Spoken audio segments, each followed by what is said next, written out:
Okay, we do have a quorum, and are there any adjustments to tonight's agenda? Yes, I would like to move E6 to the front of new business. That is our Everest. E6 will move to number 1? Yes. Okay, absolutely. Okay, do I hear a motion to approve the agenda with the adjustments noted? So moved. Second. Okay. All right, it's always a joy to see a full house. I don't know if y'all were promised something for attending, but we love seeing everyone. So let's start with some introductions. We'll start up here at the front. Very great. Stephanie Stevens. Very perfect.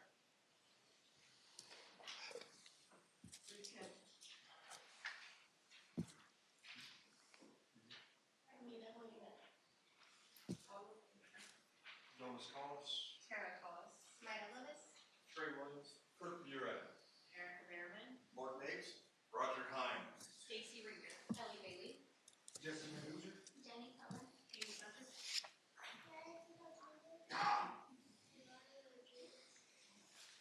Calvin Wilson.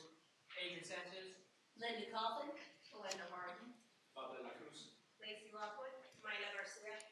Leslie Collins. Kathy Stewart. Jasmine Townsend. Chris Hatcher. Abel Moreno. Wayne Simpson. Jason Weather. Jason Boydson. Irene Morrow. Dylan Morrow. Zach Edwards. Hi, Russell. Robert Nations. Junior Busick. Jessica Busick. Michael Rutledge. All right. Glad everyone was here tonight. So at this time, I'm going to turn it over to the superintendent. I think she has some special recognitions. And Ms. Q, can we just talk about that right up there in the beginning? Yes. That was given to us by the Llano staff last week. Is that when we went for school board appreciation? And so we wanted to just give Llano staff a shout out and thank them for the snacks and recognizing us. It was really a lot of fun. So. On the Llano Wildcats, too. Yes. Some of the Wildcats Yes. there. So, yes. Thank you. Good evening. Thank you guys for being here. Some of you were forced to be here, but thank you anyway. I have several introductions that I like to do for some of my guests that I have invited to the school board meeting. I want to start out with our Rockstar Spelling Bee winners. And so I'd like for you guys to come up here real quick. Jackson Perez, Xaya Hatcher, Zanaya Hatcher, Jathan Busick, and Pablo Gael Quintana Molinar. So these awesome kids, let's face them. Yeah. Show you off. They passed their spelling bee at their school, and they got to go compete in Hobbs. And so amazing competition. We had Yarborough Elementary represented, 6th grade academy, and Taylor Middle School. So why don't you guys tell us what word you won on? Do you remember? If you don't remember, they're going to give you a word, maybe. The one you missed. You only remember the one you missed. So. There it is. Okay, That's so true. do you remember the word you missed? Put it behind you. Move on. It's okay. Jason. I got poultry correct to advance to the county, and I lost on invincible. Okay. All right. To win, the champion word was austerity, and I got out on gyro. I want you guys to know we are so very proud of you, and you guys represent Levington Wildcats with such class, and we're always proud when we have kids like you going further in representing Levington. And to the parents, thank you also for your support in being with these kiddos as they are working at school in their spelling endeavors, which is huge, you know, with autocorrect and Google and all that AI stuff. You guys are beating that because we need human capacity in that. So thank you very much. I do have some lanyards for you guys. So you have to wear IDs. You're in 5th grade, right? Do you have to wear your student ID? No, not there, but 6th grade up you do. But you can put your picture in there. Yeah. So thank you guys very much.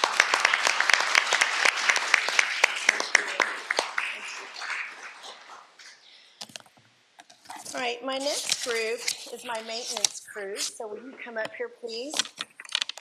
They work in the background. They do not like to be in the forefront, but I need them to come up.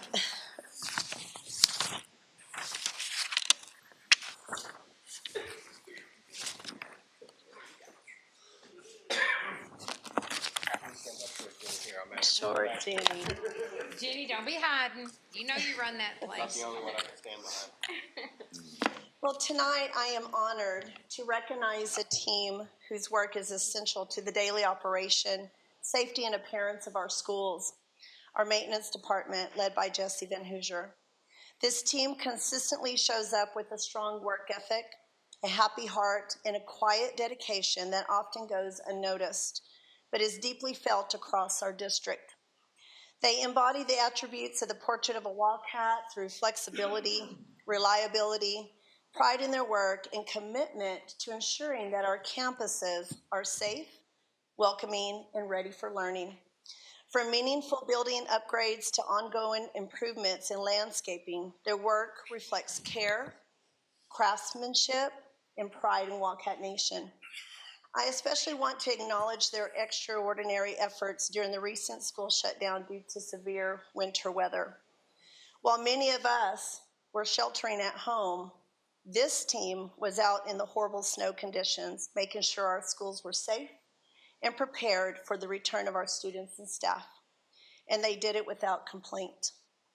I want to share a note we received from a staff member, quote, "For the first time ever, every door to the TLC was completely cleared and easily accessible.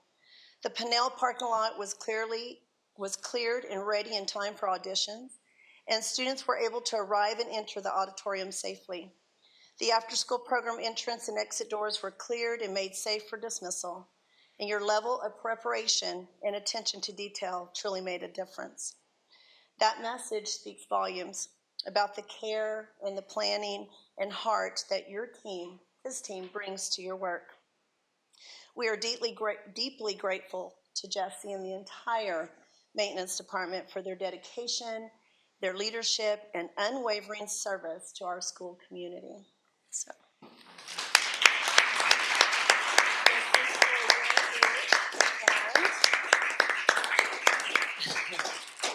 I have Wildcat pins for them.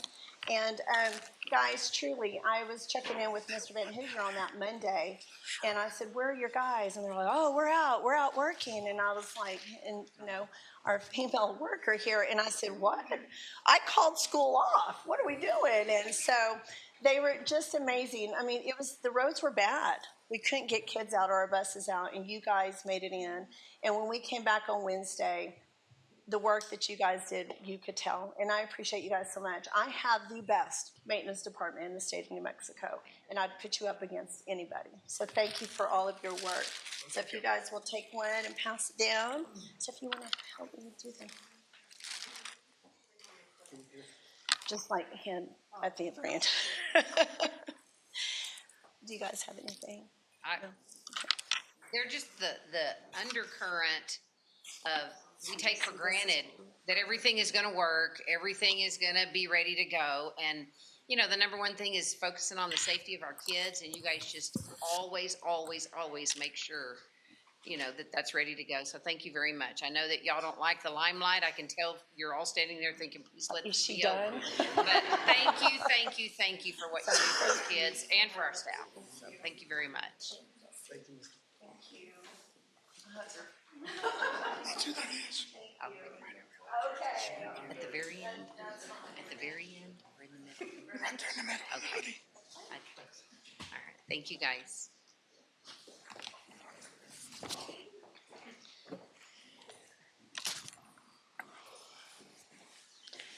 The next group of people that I'd like to recognize is our technology team.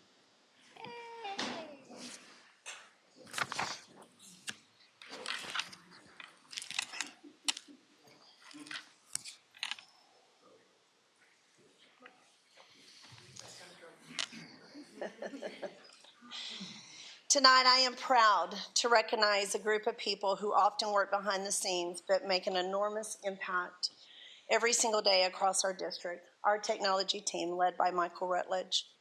Their dedication, hard work, and willingness to serve with a happy heart truly reflect the very best of who we are at Wildcat Nation. Their dedication, hard work, and willingness to serve truly reflects the attributes of the portrait of a Wildcat. Day in and day out, they approach their work with professionalism, problem solving, and a genuine commitment to supporting teaching and learning across our schools and supporting our students and staff. Their work ensures learning continues smoothly and that our schools are equipped to meet the demands of today and tomorrow. You can tell, we don't announce when the technology team goes into buildings, but there's something about them that the staff finds out, right? They're like incognito stealth, but they find out, and they're so sweet to take care of our staff needs. I also want to commend this team for the critical support they have provided during the rollout of our audio enhancement system. They worked side by side with the audio enhancement team, assisting wherever needed to ensure the process was smooth and successful. And as a matter of fact, the audio enhancement team, they have been putting in the systems across the nation. And they said that they have not run across a district with such hospitality, professionalism, and from our technology department to our staff and to our students.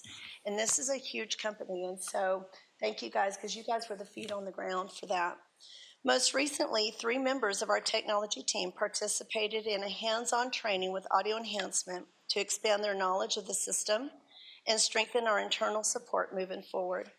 This willingness to learn, collaborate, and step up when needed speaks volumes about their commitment to excellence, and we are truly grateful for all that they do. And then those 3 team members will turn around and train the other ones that were not able to go. So, technology team, we love you, and we're so proud of you. And again, I would put you guys up against any technology team in the state of New Mexico. So, do you have anything to This is not our limelight. This is not where we They're all- like. They keep going back towards the wall. Yeah. Amy asked if she could speak for. I've been harassing her all day about it, so it's only fair. No, I am incredibly thankful for this group of people and the way they serve staff and students. It's a small team. It's a lot of things. And this audio enhancement component is a huge addition to the things that we're supporting, and just thankful for these people specifically and the work they put in and day out. So, thank you guys very much, and we have Wildcat pins for you guys too as well. And Ms. Q, I have to say that, 2 things there, the 2 groups that you recognize tonight, those are truly gears that keep everything running, and that is Yes. amazing. And I'm going to speak for people up here on the board that without your support, every month it would be a challenge for us. So thank you for not saying what is going through your mind when we continually ask for support. You guys always handle it with grace, so thank you very much. So thank you, maintenance team and technology team. You guys are so good at what you do.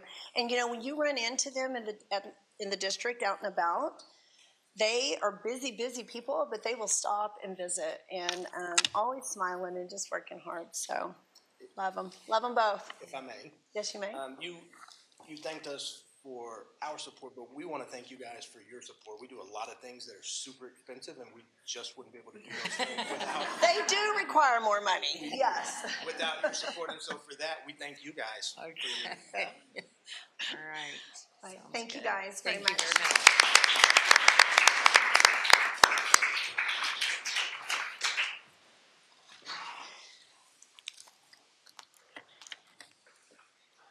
As I'm sitting here, I'm feeling like our spelling bee winners need a Wildcat pin. I just They don't do. hand those out to everyone. So will my 3 spelling bee winners please come back up I here? agree.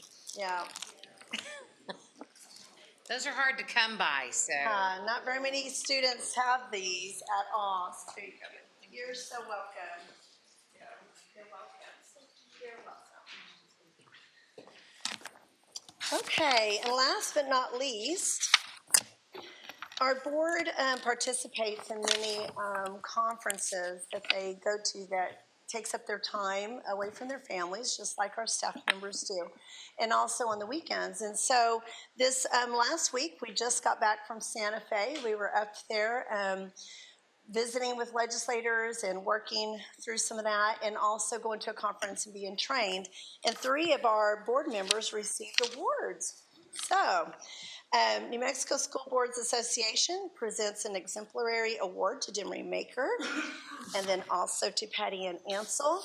And then the Leadership Achievement Award goes to Bradley Bishop. So, Yes. It absolutely was. Thank you. you're welcome. Thank you guys. What's this say? If you can read those, you're better than me, I think. Thank you. No Wildcat pen? I mean, I'm just saying. So thank you, board, for being up there and participating.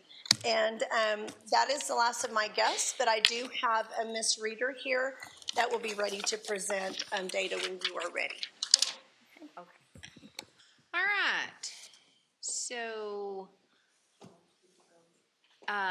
let's take just a quick little break. We've got some cookies over here for any of our kids, and all of you that have been recognized are more than welcome to stay, but you certainly do not have to stay for the meeting. So let's take about a 5-minute break, just to give everybody time to get out or get their cookies or their coffee. I'm gonna turn your work.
All right, we'll go ahead and move right on into the director's reports. And before I open it up to questions on the other reports, I'm going to ask Stacy to go ahead and come up and present so she can get a cookie and go too. Okay,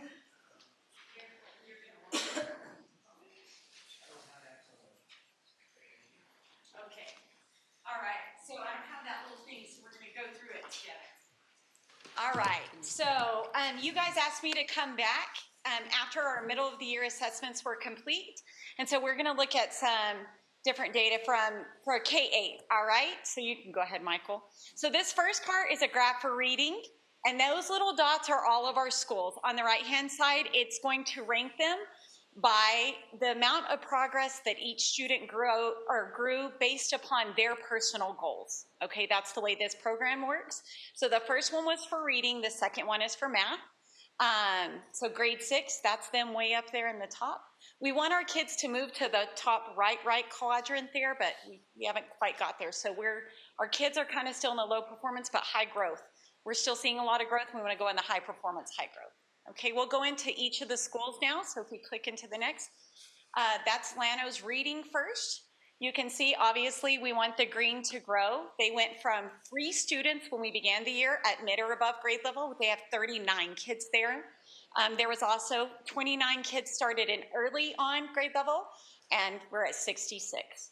Of course, they're not going to have red at kindergarten because you cannot be multiple grade levels below. When we get to the higher ones, we're going to start seeing some red, but there is a lot of growth in the green. So that's our goal towards the end. We want to decrease the yellow.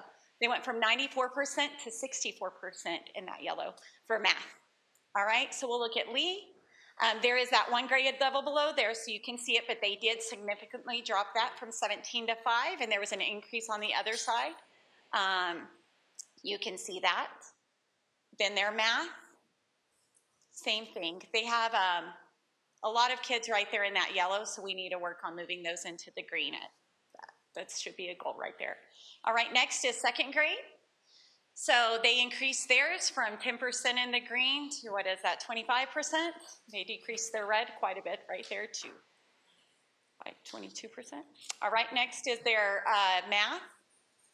We're kind of just rolling through these. If you have any questions, but we're moving in the right direction at every single campus. Certainly, and if any board members need Right, to yeah, if you want me to stop, stop on any of these, this is for our iReady right here. And then we are gonna look at K2 specifically in their ANIRA, which is what we report to the state for them, okay?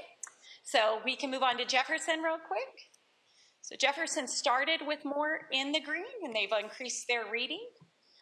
They are starting to show some of that. You have some of those slanted lines on the far right. That is for the 2 grade levels or below. So this is where we kind of see that gap sometimes.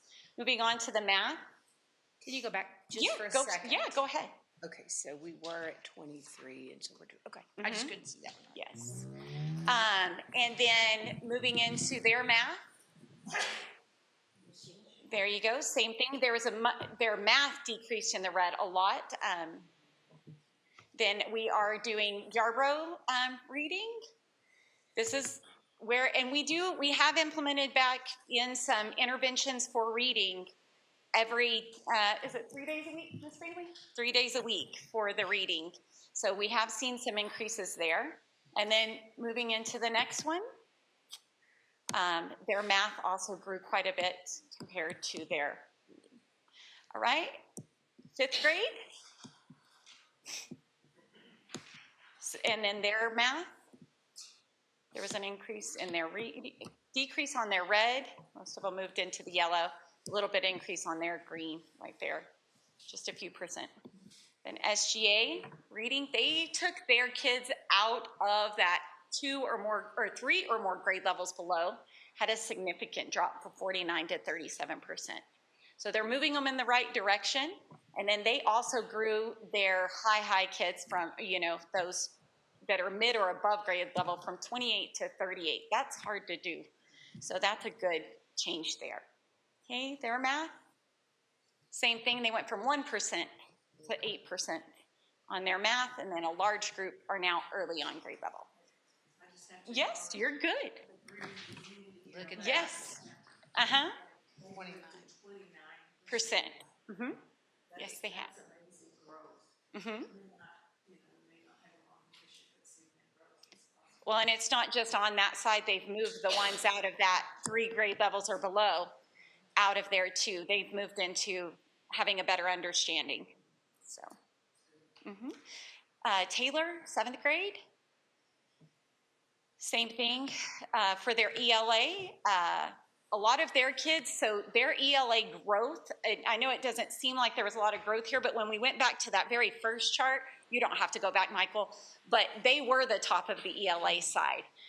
You just couldn't see it there. Their kids on average have had more growth. than they have in the past. So whatever they're doing right there is working. All right, and then their math.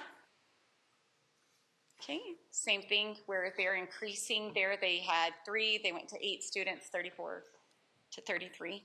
Okay. And then this is their ELA for 8th grade. And then math for 8th grade.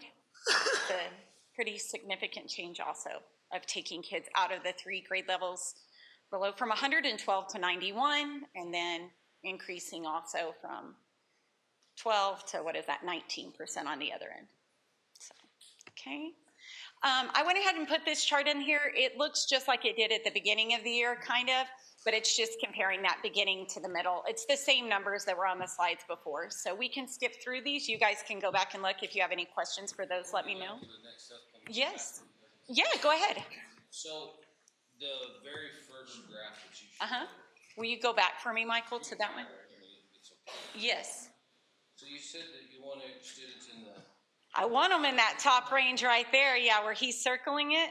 Yeah, I would like that. How does these, when you look at this, the I-ready data, the students that are mid or above grade level, so they wouldn't fit in the high performance, high grade level? It's because what happens is they get a goal, right? So the program automatically sets a goal for them, and they have to go past that. Most of those kids, they're testing on that grade level and sometimes above. The way the test is designed, it gives questions that are 2 grade levels ahead and 2 grade levels below is what they say, and then it averages it out. They're designed for them to get 50% of the questions wrong.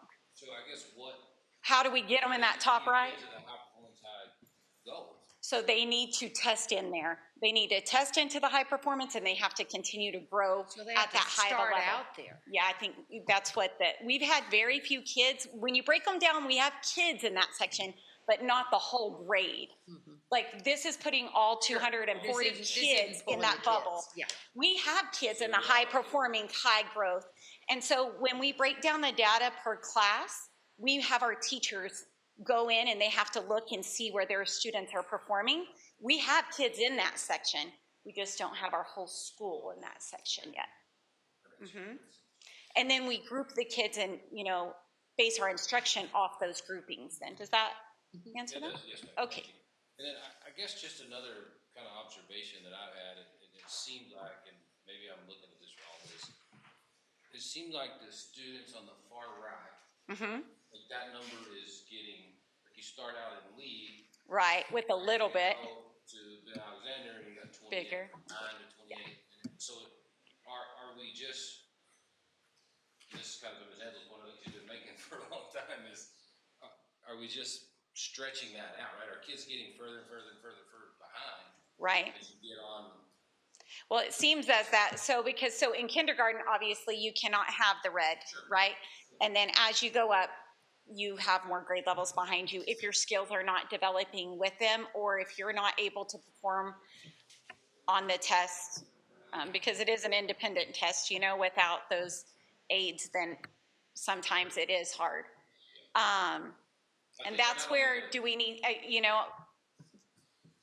Well, and I think really for us to be able to see that, we would have to take this and look at last year, because we are grade level. So we're gonna have to look at, Yarborough is okay with the 5th, we could look at the 4th, but we're gonna have to look at that for that very thing that we've been talking about, because we love seeing the growth. right, But then, it's like, okay, what else do we need to do to help our staff help the student. the kids? And that's Right. I think. Yeah. Yes. Fourth grade teachers that are trying to teach fourth grade kids fourth grade math while they have a slew there that can't even do third grade math yet. Right. And So you have to teach your on grade level stuff still, plus provide some types of intervention. yes, and are we doing the pull-out program? For the ELA 3 days a week right now, they are doing reading intervention. No math. No math yet. They do the math intervention in the classrooms. The teacher has an extra intervention time where she can pull kids. I think all campuses have that for K-5. We also have this for Saturday. With this, oh, yes. If they don't have a time, like, on their schedule to pull out for math, they still pull kids to small group at their teacher table, the teachers still have a responsibility, we don't have somebody that can help them do that yet. I still think we need to pull them out of choir, band, language, arts and crafts, I'm sorry, until their grade level and that, and take them out of the fun stuff. Because kids don't believe it's important, the parents don't believe it's important. When they can get a grade level, then they can go back and start doing fun stuff. Right. That's just my opinion. No, I understand. No, there's definitely, we have, you know, and not every test is going to show, you know, everything that a child can do all the time. Yes.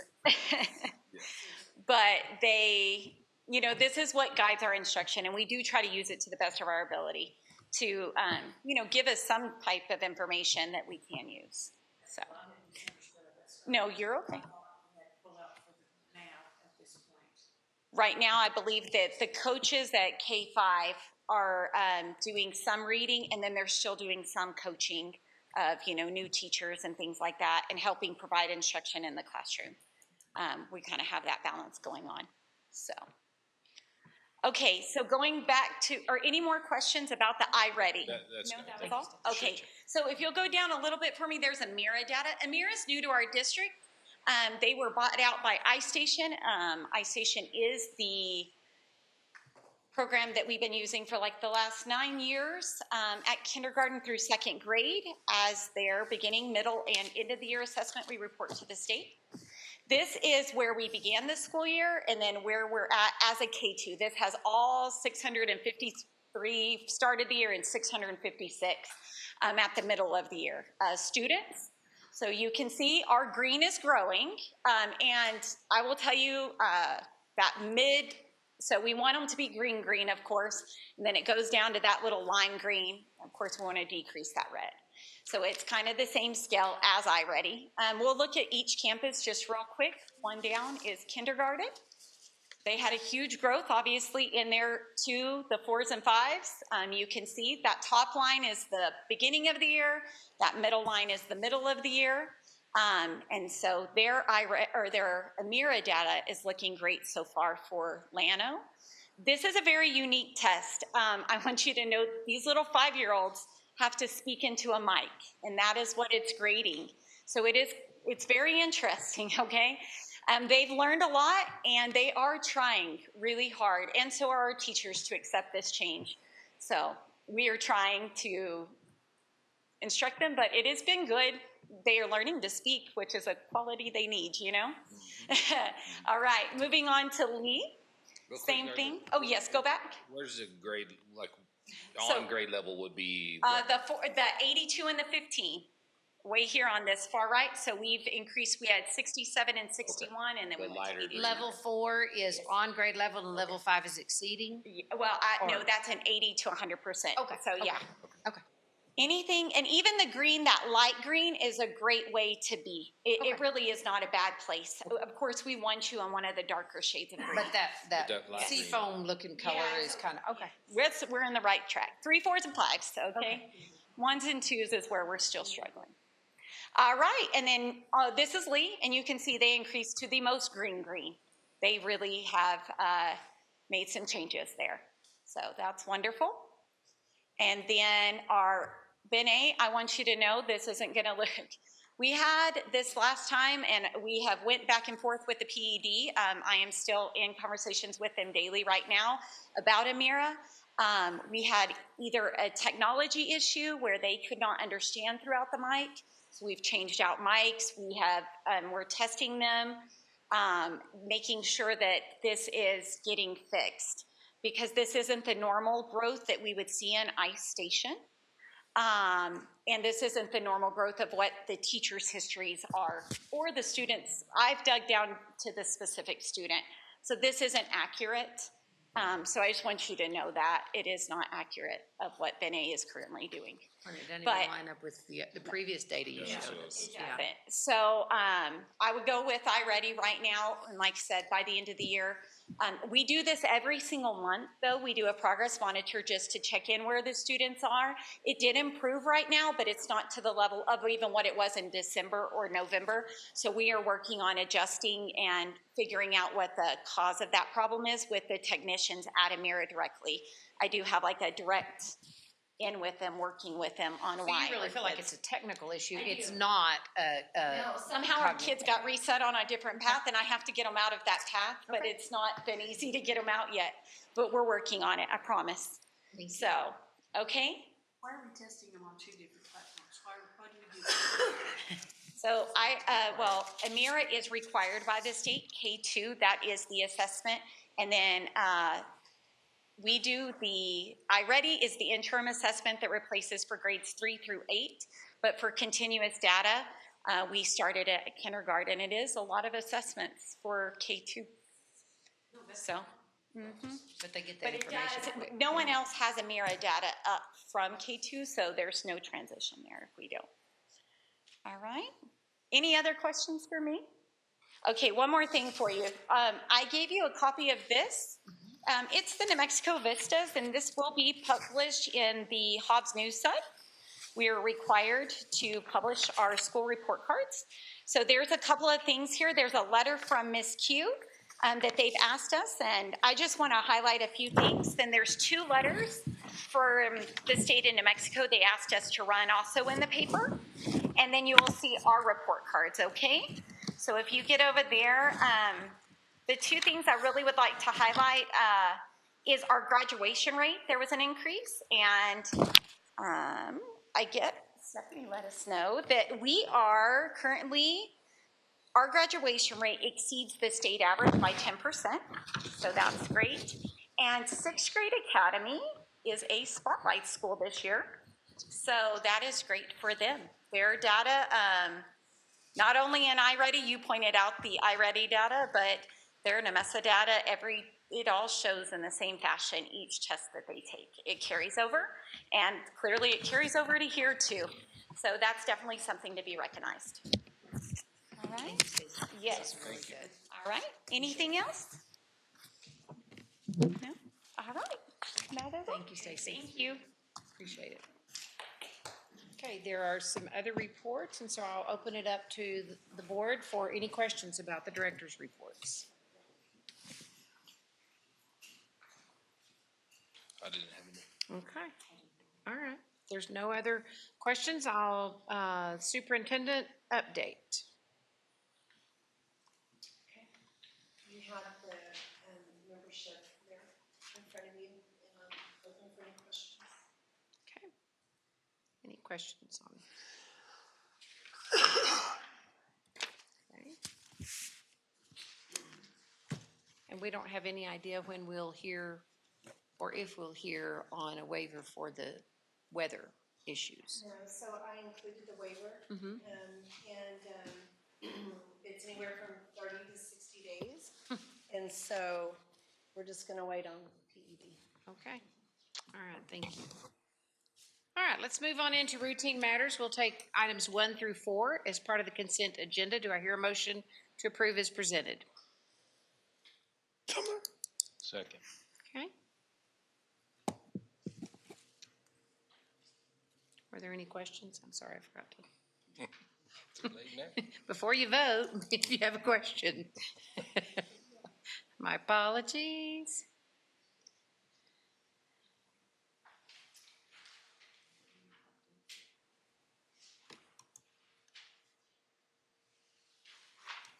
Okay, thank you. You'll see the investment earnings listed, budget adjustments, and we don't have any, right? Correct. So Go ahead, Carrie. what I'm doing is waiting to, our budget analyst is approving our cash carryover, so I thought, why move money if we're gonna have a little bit of cash carryover? Okay. So I'm waiting on that, and then carryover letters, they're in the process of getting us carryover letters, PED, so I thought, instead of moving, we'll see where that goes. Yeah, we can do it next month. Thank you very much. Okay, and we don't have any bids. We do have a couple of donations. We always appreciate the community's support for things that certainly benefit our kids. Do I hear a motion to approve the donations as presented? So moved. Second.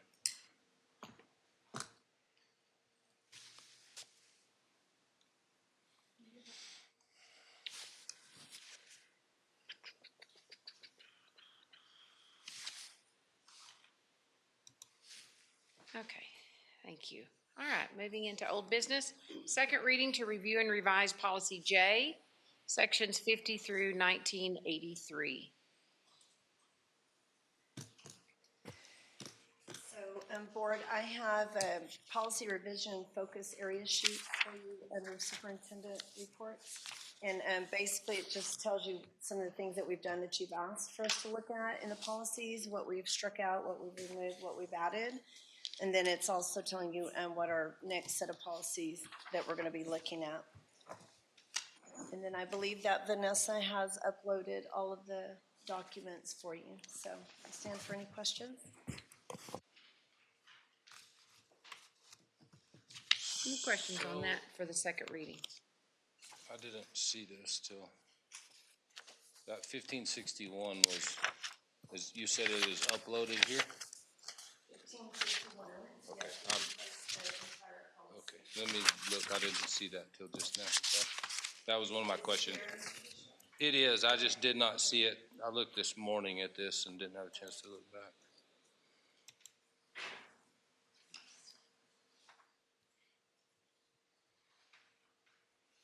That wasn't there earlier. Okay. So behind that, the struck out document is the replacement. Oh, okay, it's, So you'll see in red, and then right behind it is the most updated.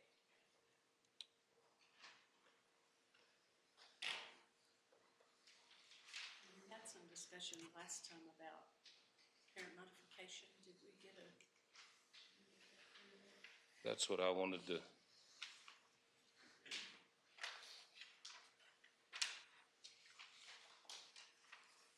So there's not, that's what was my concern was 1561 was the notifications to the parents when their students are absent. Mm-hmm. And I don't, Stephanie, you may be able to answer some questions. If a sixth grader is absent early in the morning, are the parents notified right away, or is it not So until the evening? it is in the evening, so we did adjust the language to get the one call out a day to let them know that it is an absence. We're working on getting that attendance reporting to go out more than once, but for this approval of this policy, it is only going out once a day. So, But that like is the something that notification. we are looking, I mean, I think Yeah. the concern of the board was if they don't find out till the end of the day. yeah, So- Yeah. that was my concern is if Yeah, if you have a fourth my daughter's grader that rides absent, the bus right. to school and they don't Yes. make it to school, the parents don't find out till. Now, till 7 o'clock that night. a concerned parent can look at real-time attendance data in the Parent View app. They can pull up their own app and see period by period or day by day for elementary. However, the notification from the school auto-generates in the evening hours to But say at your any child. time, a parent can look and ensure that their child is at school. Yes, Okay. speaking from experience. Because we're really trying really hard to train our parents to really get to those systems. It's at their fingertips. We work really hard to get that for them. I think, to me, as long as the communication is very clear with our parents through, other methods, this is the minimum. And then we can always exceed that, is the way I'm understanding it. So if we set this as the minimum, and then at the different campuses, we, make sure that parents understand how they can check. They don't know? Yeah, and so that communication piece is something that we need to. And so I can, I'm working on Q's News. I can add that in for the next session, say, just a did you know? Yeah. That you can check real-time attendance data in your Parent View app. Maybe we just keep it on our webpage too at all times. Right. Wondering if your child is in class, or, well, at school. Can't really guarantee in class, but, okay. So from what I understand, you do not want us to add that language in the policy, just leave it as is, but communicate through our webpage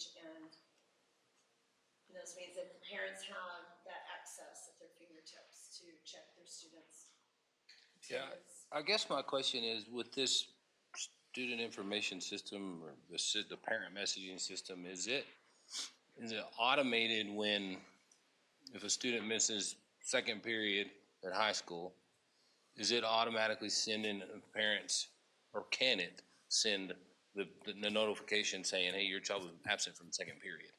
So it's You know what I mean? not sending it in real time that Pam was not in the second period. Right. My parents would get that notification at the end of the day. But could So the it's- parent check and see, Yeah. like Yeah, at, but at lunch, could they look and see, I don't know, is that? Yeah, I can see, I guess I can see both sides. I think I would want to be notified if my sixth grade daughter didn't show up to second period for some reason, you know what I mean? And is it I guess my question is it burdensome on the staff to do that, or is it, they mark it absent and a notification goes out? You know what I mean? Is it a setting or is it something that has to be done manually? Right. So that's a Michael. I'm gonna defer to Michael on this. I mean, to me, the more communication we can provide, then I think the better covered we are, right? I can see where, So the notifications are coming out of Parent Square. The attendance is being taken in Synergy. So you could see real time in your Parent View app whether or not your kid is there. But there's a job that runs in the evening generally to send that data from Synergy over to Parent Square so that it could do all of the Okay, notifications. so you've got two different platforms. Yes. Not real time, as far as Correct. clicking. Yeah. Yeah, no, those jobs, there are a multitude of jobs that run in the evening, adding icons to student accounts, attendance type things. There are just a number of things that happen in the evening hours when the processing load is lower, and this happens to be one of them. And so the parent view, Parent Square, I always get them, but No. any parent can access that at any time and see if their child is in fact Correct. in second period, third period, whatever. From experience. Yes. I guess my biggest concern is if I have a fourth grader that gets on the bus and goes to school, but something happens that they don't make it to class right, that's what I was. somewhere along the way, I want to know before school's out that my fourth grader's been kidnapped, you know, or And- walked off, or. So in, View. in parent view, that can be, Yes. they can, if a parent wanted to, at 8:05 every morning, look and see, yes, they made it to school. I believe attendance is taken in the homeroom section of those K-5, which will be first thing in the morning. Actually, I think it's first thing in the morning and right after lunch, if I'm not mistaken.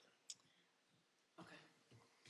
Okay, we've gone through so many different, even since I was in the classroom, I was there were different things, and so I wasn't sure how that was being communicated now.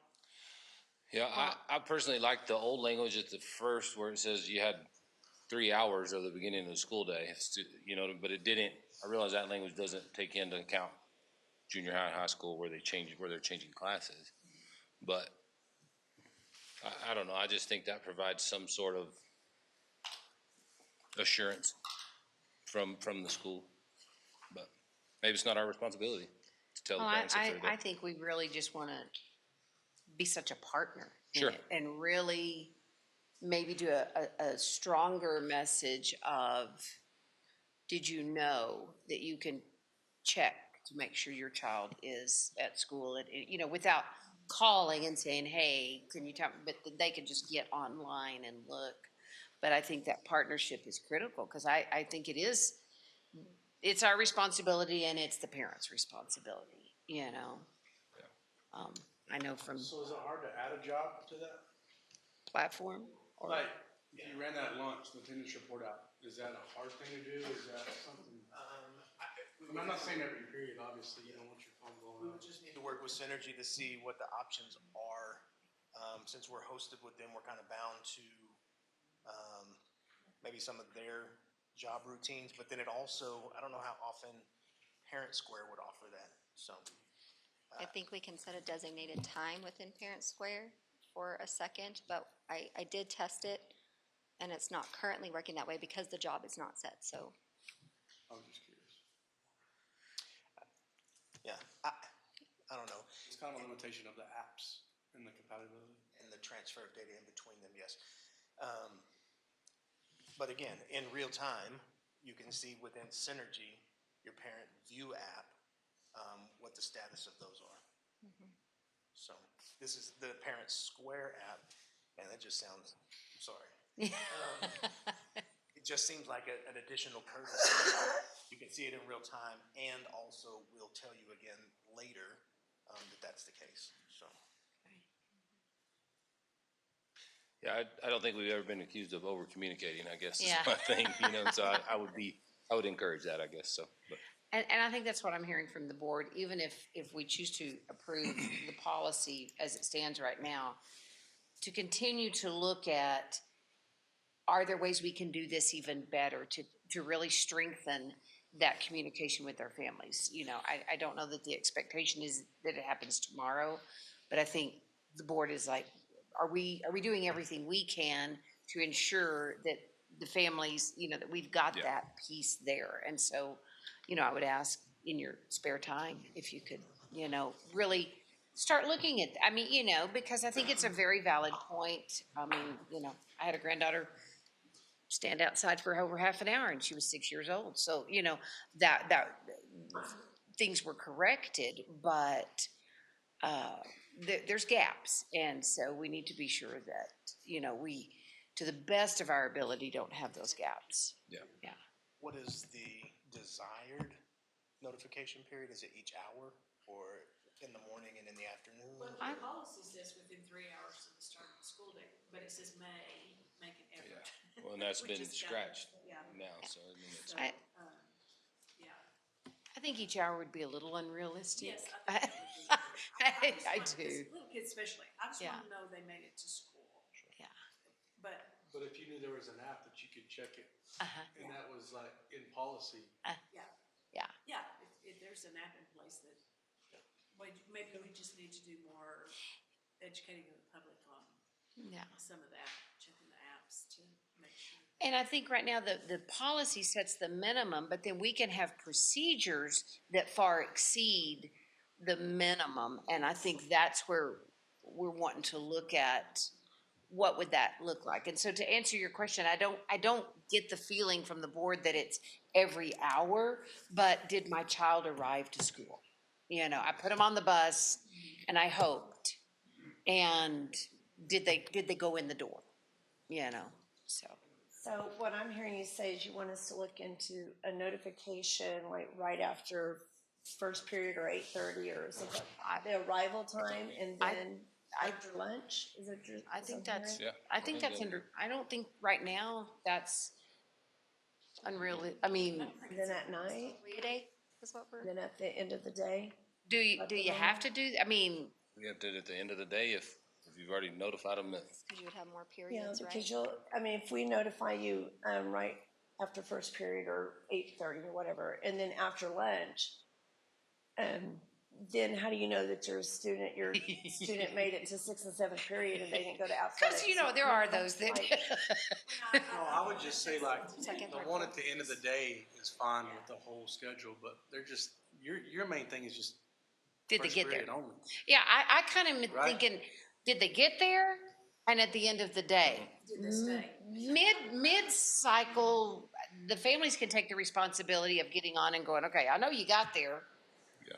So what happened in second and third period or whatever? And I know when I was in the classroom, many parents complained about how many times a day they were contacted about a student's We absence. used to have a system that you would get a call, and I will tell you, well, I'm not gonna say it. So they complained Give anybody any about hints on what to do. It's just constant. I know my kid is homesick, quit calling me. And so I think they got there and then at the end of the day, the notification that Yeah. they stayed all day or Yeah. they skipped the period or. Yeah. So am I understanding that we want to approve this, but we want them to work on a procedure where families are notified after school begins in the morning? Is that what I'm hearing? And then it's already set up for the end of the day, correct? So that's not an additional thing. Is that where we are? I think so, that's good. So you're okay with the replacement? You guys Yeah. are? Yes. And thank you, Michael and Stephanie. I know it's a lot. Yeah, thank because you. I get really confused. All right, so all of that, do I hear a motion to approve the second reading of Policy J, Sections 50 through 1983? Make the motion. Okay, in a second. A second. Okay.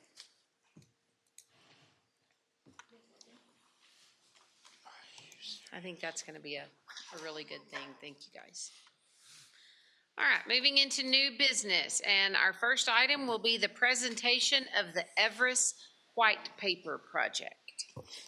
Yeah, so the Everest Project research is a study of, it is a story of our New Mexico students that are rising to the challenge set before them with the expectations and testing, the high standards, and growth is being seen. And so Erica Behrman is here, who is going to do the presentation for you guys and stand for any questions you might have. Take it over. Stand or hide, just joking, not really. Good evening, Superintendent Quinones and esteemed board members. Thank you so much for inviting me down to Lovington. It's been quite a while since I've been down here, actually, probably about 6 years. My name is Erica Behrman, and I am the newest addition of the Everest Analytics team. Actually surpassed my 1 month anniversary on Saturday. But I'm not new to New Mexico. I'm actually born and raised, and so that's also why this work is very important to me as a former educator. So I'm here really, truly because I want to actually take a moment and honor Superintendent Quinones for being one of the brave superintendents that brought this data to light so that we could help start telling our story that we are not 50th in reading across the great United States of America. And so we did this partnership and this groundbreaking study in partnership with the New Mexico Coalition of Educational Leaderships. So just so that you know, Everest took on the responsibility, not that it really matters, but free of charge. We just really felt like this work was really important to us as well. I wasn't with the company yet, but I was following all of the work. First, we wanted to know who determines how New Mexico students are placed 50th. And then second, we wanted to determine who is first and who is last. So the spoiler alert is we're not 50th.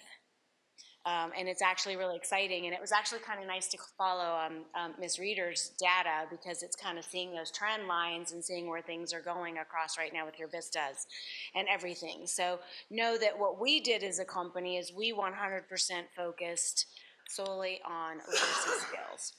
So how many of you, and I know that like several of us were up at New Mexico School Board Associations this week, how many of you heard this, are we really last? I can tell you sitting in HEC meetings, I heard so many parents stand up in front of the HEC committee talking about, well, our kids were last, we're this, we're that, and it's like, so it's very disheartening to me, and I'm hoping it's disheartening to you as a former educator to hear that people actually really have that misperception about us. And how that work actually is determined, if you're not familiar with it, is New Mexico, like all the other states across the country, use the NAEP. NAEP actually only reviews 4,000 students, and they actually only review 4,000 students every 2 years. We have 300,000 students enrolled in our school districts right now, and so that data being pushed up to Washington, D.C., and the 26 people that determine that reading assessment get to tell us that we're 50th, and I get to say, I don't think so. So I think that's, you know, some of the stuff that really is really important to us as we think about how this work goes. So how this partnership actually started is it actually started with my boss, Parsa, and Lee White started to have a conversation, and they were like, how is this happening? And Lee White's the superintendent down in Loving, and he can tell you over a 6-year cycle, not one of his students was tested on the NAEP. But then in the same token, he got an email or got some announcement from the government telling him that he was in the top 2% of literacy for his elementary school in the United States. So you can't have both. So the company answered the call, again in partnership. How this work happened, because we wanted to try to negate that 4,000 students, our goal was to make sure that there were 2 school districts across all 10 of the regions of the United States, of New Mexico, as well as at least 100,000 students. But I can tell you that when we put the call out, Superintendent Quinones and 28 other brave superintendents stepped up. So we ended up with 29 participating school districts and over 112,000 students that we looked at across the state of New Mexico. And we didn't just look at 4th and 8th grade. We looked at 3rd through 8th grade data. So again, a clear through line when we're looking at growth and trajectory over time, as well as, again, more than 4,000 students. I can remember giving my kids NAEP back, and I mean, it's, you know, there's cultural there are all these biases attached to that test that we won't go into. But I'm gonna just take a few minutes just to let you guys see. Here are all the 29 schools and school districts and superintendents that participated in this work, and very proudly, lots of them are down here in this part of the state, which is really exciting. So again, really very graciously gave us their data, and how that data was looked at very much not just the 100,000 students, but again, we looked at a 10-year cycle. Because actually we can track back to about 10 years ago when we as a state were starting to be reported out as being last. So we really wanted to take that data all the way back down to the nuts and bolts, and we actually looked at the 5 standard assessments that were used across the state through that cycle. And as you guys know, when our governor changes and our superintendent, you know, those things change, then the people that are doing this work change, our testing changes, all of the things change. So for us as a state, we've never really been able to have this solid nugget of data that we can pull a through line through and really say. And one of the reasons that that's not happening is because we don't focus on a framework. So, you know, even listening to like the data that you guys are looking at, you know, you're using Amira right now at K2, you're using iReady for everything else. I loved that you asked, why are we using 2 different data points? Because that is very confusing when you're trying to get those kids into that quadrant of high growth and high performing. So what we did is we actually took all of that data and we plugged it into the framework that Metametrics created back early in the 80s. I actually worked very closely with Jason Turner and Lisa Bickle of Metametrics, and we pushed those 5 different data points into a Lexile framework. So we are looking at a Lexile. Its sister partner is the Quantile, so this does exist both for mathematics. I can tell you probably about 12 years ago when we were doing all of the work around PARC, there was a conversation for New Mexico to start using Lexiles and Quantiles as that framework. And then because of our politics and things that happen in our state, that unfortunately, that went to the wayside. So there were 2 conditions of the analysis that I think is really important for all of us to understand. First, every superintendent that agreed to share the data had to have full cooperation and data transparency. That means they had to provide us all of the data that they had back in that 10-year cycle. We did it in a closed unit. It was FERPA and COPA certified. We are SOC 2 certified, so that data never leaked out. We opened, I'm wondering if Michael's still in the room. I'm wondering if Michael was the one that actually did it with my team. When we opened up that SFTP, we pulled the data in, and then it was shut down again, so we never had that. I do want to point out that it's also this commitment to accept the truth. If it showed that we actually were 50th, then at least we had a starting point, right? And I think the thing that's very important about that, I think about Maria Montessori, we first have to understand the reality in which each of our children are working in order for us to move forward. And so that's what this data story is really starting to tell us right now. So there are 3 takeaways. We want to look at proficiency because that's how the state is tracking us. That's how our federal programs are tracking us. We really want to look at growth, which it was kind of really exciting to see some of the growth that you guys are already seeing right now at MOI. And you know, that is just informing information and being able to go back to those teachers and very honestly say, okay, the growth isn't as strong here. What can we do to support you? What tools are you missing? Do we need to increase intervention? All of those things. So then we look at that, and then we look at those differing rubrics, and we really try to take that analysis, and we try to take that guessing game away from you so that you know exactly how the students are doing. So the spoiler alert was that I told you New Mexico is not 50th. And I have another little secret. We're actually outpacing our friends in Texas, but don't tell them. They might get mad at us. We're actually also outpacing our students, the students in Arizona. So if you do take a look at this information here right now, this is the main finding, that New Mexico is not 50th in any of the key grade levels. So you can see from 3rd through 8th grade that all of our students are outperforming in grades 3, 6, 7, and 8. I'm curious about what's happening at 4th and 5th grade, but I also, we haven't really started to dig into the quartiles and really start to discover that. So the national average is the green bar.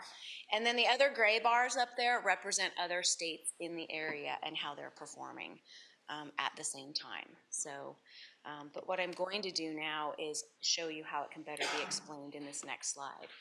And it's, so you can see that the main finding is we're not 50th, which I'm going to keep shouting at the top of my lungs, and I want us to celebrate the teachers that are doing such hard work in our classrooms every single day to ensure that this data is happening. And if you look again through 3rd through 8, when you look at the true apples to apples comparison, which really is that Lexile score, Texas, Arizona, actually I think right now there are probably 35 states that use the Lexile and the quantile measure. So that we could actually kind of be pulling that in. So when you look at this information, the dark red bar represents New Mexico's reading proficiency when we're using that Lexile score. And in the top row, you can see that the dark red bar surpasses the light beige bar, which is Texas. Then if you look down below, again, you'll see the dark red bar is showing us how we're surpassing the work in Arizona. The bar to the far left in New Mexico on both of these is actually what our state is reporting out right now for our data. If we were using the common data or the Lexile score, our students across the state of New Mexico would be performing 10 to 20% higher than we're actually giving them credit for. And I can speak to Gene Strickland down in Hobbs because he's a very competitive person. We did not, there are 29 school districts that participated. We did not extrapolate each of those school districts' data. We wanted this to be the holistic story about what's happening right now, at least with these 29 school districts in New Mexico. Our goal is to have all 89 participating with us very shortly, and we're hoping that something will happen in this current legislative session to allow us to do that so we get to tell our true story. But Gene went ahead and he actually, Superintendent Strickland, took his 3rd grade data. He put it into the Lexile framework, and 80% of his 3rd graders would be considered proficient readers by using this data point. Now, this is not to say that we are making it easier. New Mexico's requirements are higher than most of the states around us right now. And I think that's another thing for us to remember to celebrate. So if we were talking about a 3rd grade Lexile in Texas, a proficient reader in Texas is at 605 Lexile. A proficient reader in New Mexico sits at 685. So there's a big gap in terms of where we're saying our kids are reading versus where kids in the surrounding states are sharing with us. So again, when we look at the national norms, and I know it's really kind of, I hope you guys can see it better than I can see it up there. Okay, good. My contacts are dry, so. But when you look at this is the part that I think is the most important thing. I think as classroom teachers, I think as superintendents, as board members, as community members, growth is that most important thing that we want to see of our students. Proficiency is important. I want to be able to say, yeah, my kids are hitting targets. But let me give you an example of, say, a new student arrived down here in Lovington today. His name's Max. We're putting him into an 8th grade classroom. We do that assessment with him, and we determine that Max is actually reading at a 3rd grade reading level. We all know, and that classroom teacher knows, that Max is probably not going to exit 8th grade at this time of the year when we have approximately 3 months left of our instructional calendar to get Max to be reading at an 8th grade reading level. But let's fast forward to May when he's leaving and getting ready to move into the high school, or actually into the 9th grade academy, that Max has actually grown from 3rd grade to 6th grade. So if the state was looking at Max, Max wouldn't be a proficient reader. And he's not, because he's not hitting that 8th grade mark. But Max has made 3 years of growth in that one calendar year. So that's something to speak to the teacher, the assessment, the tools, the interventions that are in there. So when you look at this over time, New Mexico is outpacing the national norms every single time. And I'm like, that really makes my heart really, really happy. So we know that our students come to us. I have a former partner in work that used to say, kids are not blank slates, they're messy boards. They come to us as messy boards, and it's our teachers' jobs to figure out what parts of that we can help instill in them and move them forward. And so that's the challenge that our teachers have every single day in the classrooms. But I'm not saying New Mexico's first. I hope there's a time that I do get to say that we're first. And I'm not saying that New Mexico education doesn't have work to do, because I think all of us sitting in the room recognize that. But I also think that we don't want to stop doing this work until 100% of our kids are proficient in reading and in mathematics. And, knowing that Amira is doing that tool, and hopefully we're going to have an equivalent math tool coming up so that we can now start doing the work mathematically that we really have done the last 2 or 3 years with reading, because I think making that real concerted effort and really making those plans. I know, Patty Ann, like when I think back to when I taught in the classroom, and I know, if someone had told me that I was teaching reading the way I was doing, I want to write some of my kids apology letters. Like, I didn't do it right because I just didn't know any better, because we didn't know. We taught what we were taught, and we did it. Now, I can tell you my kids were whip smart in math, though, so we didn't have to worry about that. So, we want to build that trust first, and then the accountability will follow. And I really, truly believe that. It's kind of like, if we build it, they will come, since we're moving into baseball season. So, Mr. White and my CEO, Parsa, have heard from every superintendent across the state and are really excited about how this fair framework is allowing us to judge our districts in that fair way. And I joined Everest truly because I believe in this work. I believe that I want to be able to shout at a meeting when I'm somewhere else and be like, we're not 50th. Like, we are actually doing really great things with our kids across across the state of New Mexico. So why does this matter to me? Again, being a born and raised New Mexican, some of you in this room might have remembered my father if you read the Albuquerque Journal. His name was Leroy Behrman. He was the sports editor for the Journal. And my mother was a first-generation American straight off the boat from Italy and became a teacher in Albuquerque public schools. So when I think about these 3 symbols that represent our state so greatly, I think about that roadrunner and that resilience and forward motion, because we truly have to keep moving forward in order for our students to be successful. I think about that beautiful yucca that blooms out in our dazzling desert and the roots that it has to put down in order to get that water to stay alive. And I think, our school districts are having to do so much more with so much less these days. I liken us to the yucca, because we're having to go much deeper down into that waterbed right now to figure out where we're going to get it. And then when I think about the Zia, I think about this idea of balance, community, and that shared responsibility. And our students are our shared responsibilities as we continue to make growth over time. So I want to thank you for your time, and I'm happy to answer any questions you guys have about the data. I believe, Superintendent Quinones, we've sent you the link so we can share it. It's a 66-page report. I've read all of it. It's pretty fascinating, so we encourage you to do that if you're interested, or you can just read the executive summary, which is the first 20 pages. Questions, comments from the board? I guess this is kind of a question statement, but so New Mexico's not 50th, so what do you think they are? So what does this show, I guess? Right, so we're showing that this ranks us around in the 30s.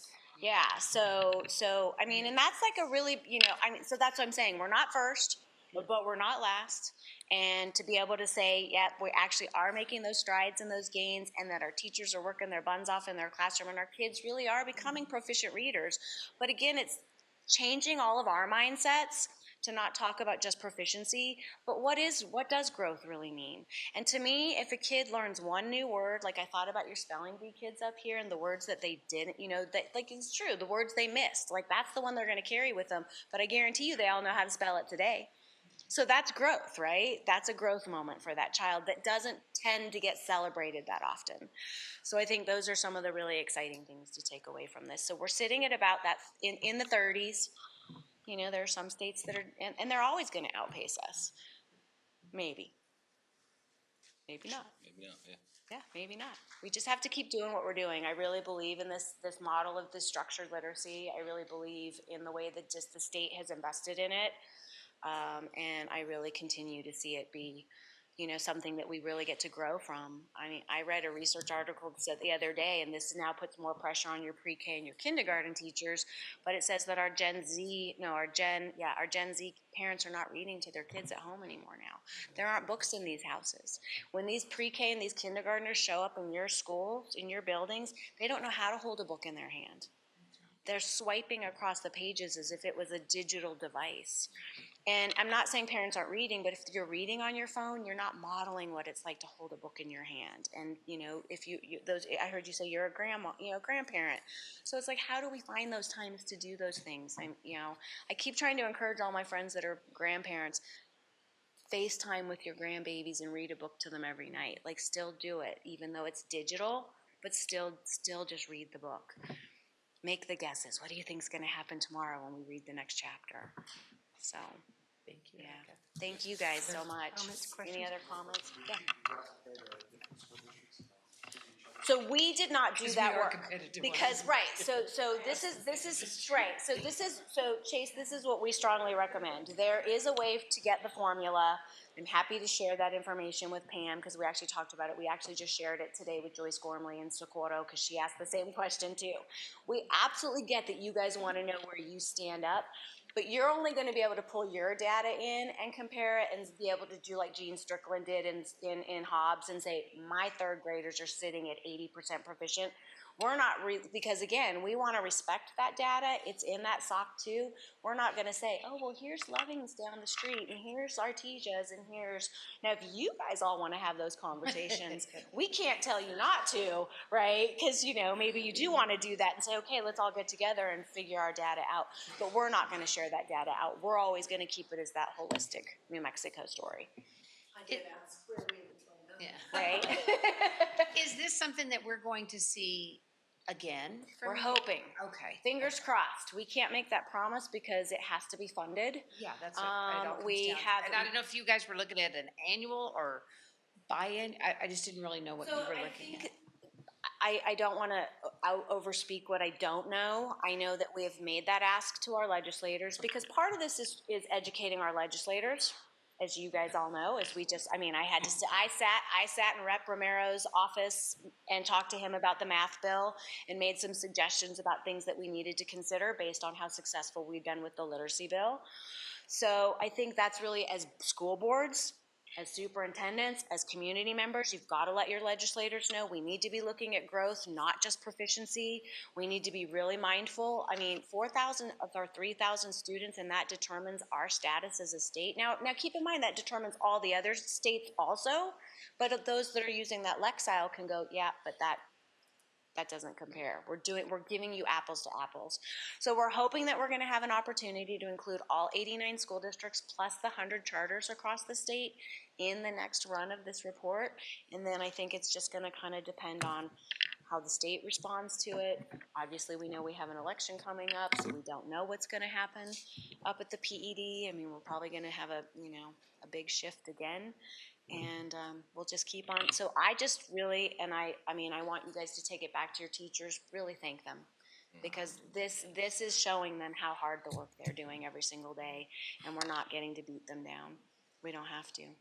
Well, and I think the combination of the data that Stacy presented tonight Yeah. and what you were able to present really reinforces what we know. I mean, we see our staff working so hard, but for them to be able to see it out there of this is, there's always room for improvement or what do we want to do to strengthen this skill set. But these are great to have, so thank you. And Demery, I liken it to yoga. I practice yoga. I'm never not going to be practicing yoga in my lifetime. I'm never gonna be an expert yoga. I'm not gonna become a yogi, a yogini. I practice. Well, that's what the women are called, yoginis. The men are called yogis. But I think about that because I get to go practice something every day. Think about your athletes. They show up and they practice every day. How many of them are gonna get football? You know, all the things that they do, but they still show up every day because every day they have that ability just to get just a little bit better. And if we thought about that, and I'm not saying our teachers aren't doing that, but if we do that in our classrooms, if you just made 1 point of growth, if you learned one new word today, that's growth. And we've got a good group that really focuses on that. Yeah. So, Erica, thank you so much. Thank you guys so much for letting me be here Appreciate you tonight. Have a being great here. rest of your night. Thank you. Okay, we're gonna move back up to number 1. Consider approval for out-of-state travel for 2 different items. First, Ballet Folklorico, and then the Honor Choir. Yes, thank you. This would be the 9th year that Ballet Folklorio would go to Lubbock in March.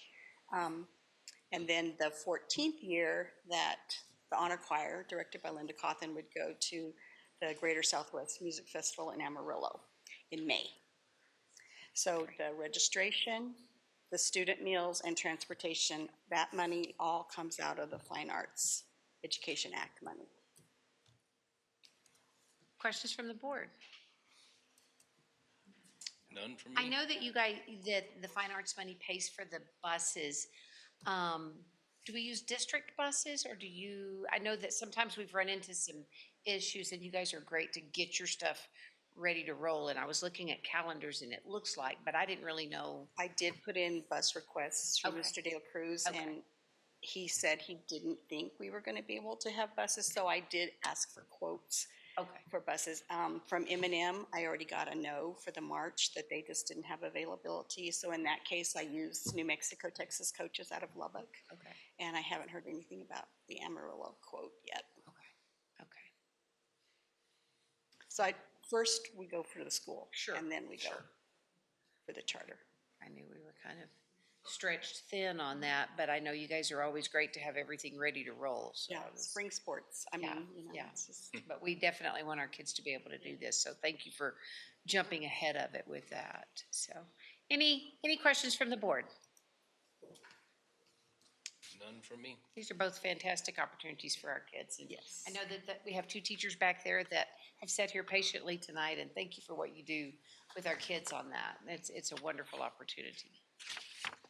Okay, if there's no questions, do I hear a motion to approve as presented for this out-of-state travel? So moved. Second. Okay.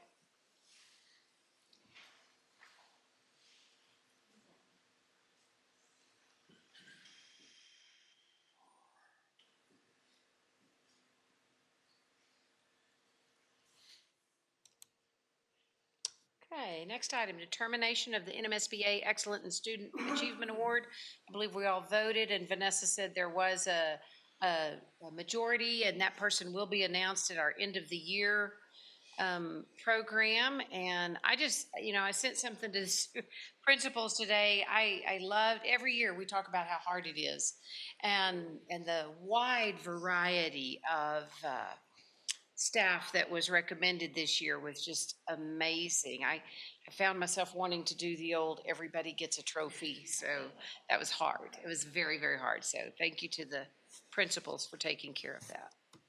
All right, next, we have to have a motion to approve the designee for the Excellence in Student Achievement. So moved. Second. Okay.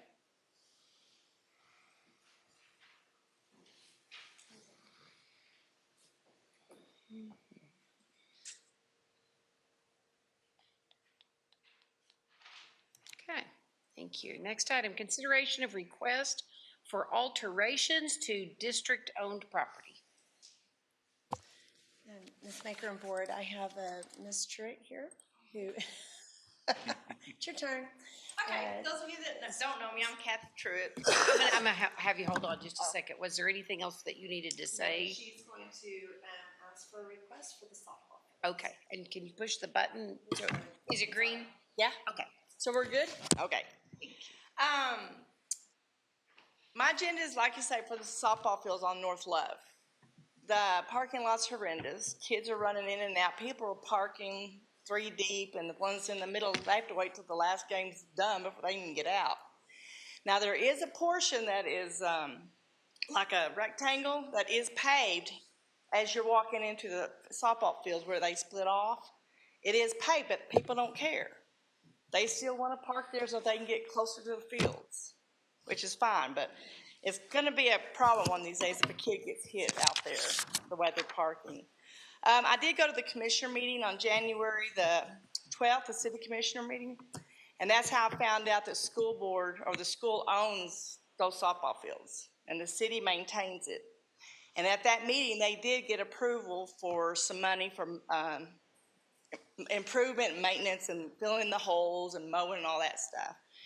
So David calls me, because they had the next meeting coming up on the 26th of January. He calls me, he says, I got with Pam. He goes, set up a meeting with her and try to go to the school board first, because I understand Lano's parking lot is owned by the city and maintained by the school. So it doesn't make sense. So what I'm trying to do, I did get a bid from Ramirez, because the kids, you know, they play soccer and flag football out there, is what's mainly for all my grandkids. They quoted me, I'll leave these with y'all, but they did give me a quote for just doing the parking lot, excluding that piece of pavement that's already there. And that bid came in at $300,600. Now, if they do the whole thing where they have to rip up that piece that's already there, you're looking at $381,000. So I'm trying to get pushed to where we can hopefully get some money coming in from the schools maybe, or maybe we can get some donators to help get that paved out there or whatever. So, but I'll leave these with y'all so y'all can look at them. And So to be clear, what you're asking for tonight is what? What did you? Approval so we can get some money going that direction, so we can start getting, even if we have to do it in sections. Because I understand Ramirez did the Hobby Lobby parking lot out there in Hobbs, where Big 5 and all that's in that parking lot. The guy ended up doing it in like 3 phases, I think, right now. Yes, they still got to do the part all the way up to where Subway is. But even if we do it like in quarters or thirds or whatever, just so we can start getting that, especially striped. Because like I say, people are just park. When you're coming in, there's metal pipe that's showing there.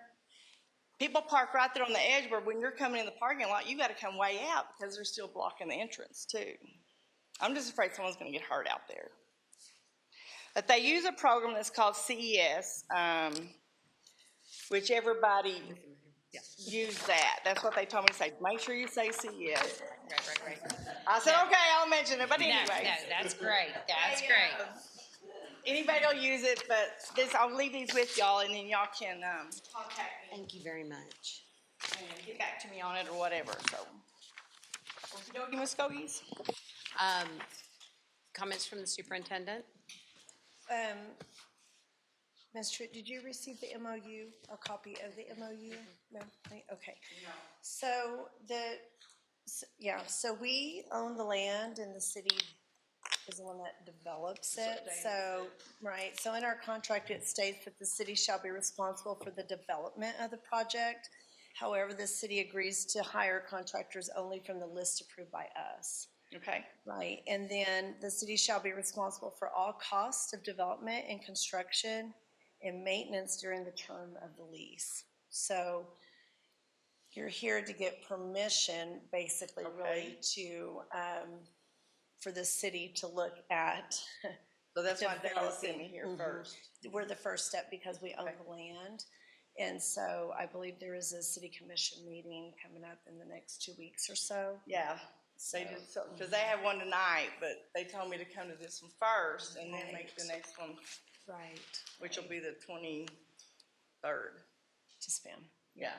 So it's basically to get the permission from the board to Okay, ask so the y'all city will to let me know that I develop. can present it that way to them I'll then? turn it over to President Okay, Baker. so, I just want to be clear, tonight, the action item would be, for the board to decide whether or not we would approve the city moving forward with making improvements to the parking lot. I just want to be really clear that it is highly unlikely that any school dollars will be put for that. Through the corner of my eye, I can see our CFO going, and there's a lot of procurement and things like that. But, just as if we were going to want to put, I don't know, covered parking on the land that the city land, owns, and all the teachers would be extremely happy with that. It would be the school's responsibility to put that, but then the city would own that covered parking. And so I just want to be real clear that if the board chooses to approve it tonight, what they're approving is for the city to move forward with it, but the school has no financial piece of it, but everything that's put there, because it's on the land that the school owns. Okay, yeah, no Did- one sent me the. Does thing, so that I make didn't know what- sense? Yeah, I just want to be sure that, we're real clear on that part. Okay. So, But I mean, correct me if I'm wrong, but do we have to even vote on it? The city can make improvements as long as unless I missed something, right?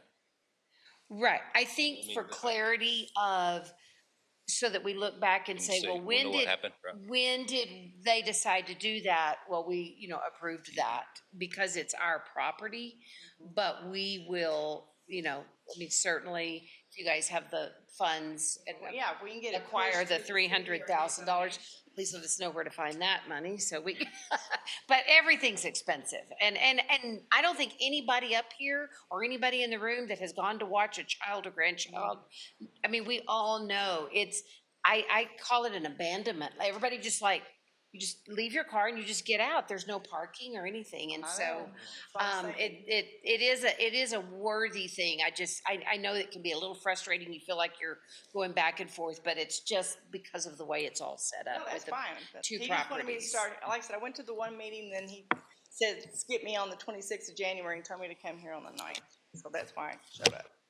Okay. Try to get things moving. Ramirez, they are on our list. Ramirez's, But yes, I don't know, but I'm assuming, I mean, that would be a procurement, Right, so that would be the part that would have to would come. be, Mr. De La Cruz and Mr. Van Hoosier to, look at that list. Now, But would I just that wanna- need to come back to the board or by approving tonight? If you approve With the tonight conditions. For her to move forward, to go before the city to ask for the funding, then it goes. Because it Basically, states on she's here it's got to from be the. here we have to know what's going on our land. And ask for permission to move forward to develop the land, that's what our MOU states. But all the monies comes from the city. okay. And I do want to make it a public record that we work very well with the city, and we definitely want to partner with the city for our students, for our children, for our kids. And so Mr. Miranda and I, we have a pretty good working relationship. And so when he was talking to me about this, I'm like, oh, you have to get permission first from my board to make improvements or developments to the land. Okay. Yes. All right. So we're groovy? So, any other questions from the board? Not, did you have something, Mr.? Oh, no. Do I hear a motion to move forward with the City project. alterations to district-owned property following the MOQ? Yeah, the parking lot. The MOU.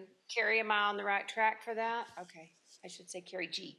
Carrie G, am I on the right track for that? Because I want to be sure we have it listed out correctly for procurement purposes, that we're not in that part of it at all. So, okay.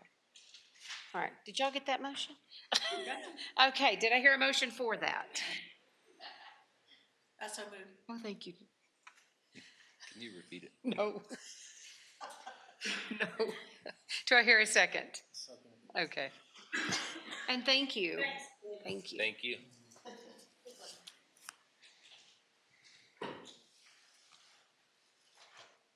All right. Okay, next item, consider approval of the 24-25 financial audit. I'll turn it over to Yeah, well, Director Carty is running up Carrie. here to share the good news. She's right there. And we're about to call our auditors. Oh, okay. They're patiently standing by for your donations.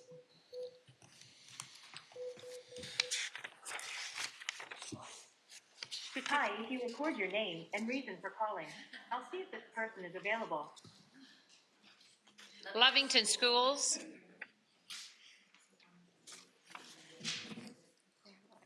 Thanks. Please stay on the line.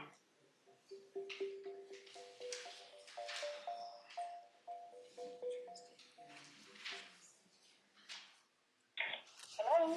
Terry? Uh-huh. Hi. Okay, so we have Terry on the line. So as you know, every year we get an audit. This is the 24-25 audit. It was completed by Accounting and Financial Solutions in accordance with the state audit rule, as always. As you know, this one was delayed not because of us and certainly not because of the auditors, but because they were looking at the potential of breaking out the single audit. They did not, so we have one report, which you have a copy of. So it is the audit and the single audit. Because we get federal funds, we have to have a single audit. So there you go, that is that. We did turn it in ahead of time. The new deadline was January 20th. We submitted it December 9th, and we kind of bugged the state auditor for a little, and we actually asked for a 5-day waiver, and finally on Friday at 12:01, they approved it, and it is on the state audit website. So Terry is the partner on that, Terry Ogle, and so I will let her go over anything she would like to discuss. So the first thing that I want to cover is the independent auditor's report opinion, which is on page 3, which is about 11 pages into the audit report. In this report, there are 3 opinions, and this is the first one. The first paragraph talks about the financial statements that the opinion is on, and the second paragraph is actually the opinion. So it does say that we believe the financial statements are fairly presented in all material respects. So it's a good, clean opinion with no modifications or qualifications in the report. Then there's an emphasis of matter portion of the opinion at the last opinion on page 3, or the last paragraph on page 3. And it has to do with the compensated absences, because compensated absences, they changed the way they're reporting this year, and I'll get into that in just a minute, just briefly. Then if you turn back to page 5, there is another portion of the opinion, and it's in relation to a portion of the opinion that says all of the financial statements in the back of the financials of the audit report are reviewed or tie in with the financial statements in the front, so it's a good, clean opinion on those as well. As you know, the MD&A was written by Tanya before she left. So her MD&A is written there, and you can see the comparisons of one year to the other year. This is the only place that you'll see that in the audit report as it's written currently. They are looking at rewriting how a report is written, so I don't know what they're going to come up with next. But you can see your comparisons of prior year and current year, capital assets, debt, all of that. So we're going to skip on over, and I'm going to go back to I'm going to go to page 45, which is where you see your compensated absences. And what happened with compensated absences this year is the GASB said you need to estimate how much compensated absences is going to be used in the next year. And when you look at all the accountants don't estimate. Really, we like nice, solid numbers. So we were looking around going, estimate, that's a management thing. Let's see if we can get management to estimate. And everybody looked at us like, that was lost. So the state came up with a method of averaging the prior 3 years. And so we averaged the prior 4 years because we had to have the beginning balance for 3 years and the ending balance for 3 years. So you can see that we had a restatement. The restatement increased your compensated absences by 665,579 because of the new method. And that increased it up to 827,647. And you can see that in that little graph or in the little table in the middle of page 45. The ending balance is 847,767. And the current portion of that ending balance is 742,900. That is the restatement or the big thing that happened this year. Then we have some details on your restatement, and that is back on page 59. So on 59, there was the restatement for the compensated absences. And then they're also requiring that you show when a fund moves from major to non-major or non-major to major.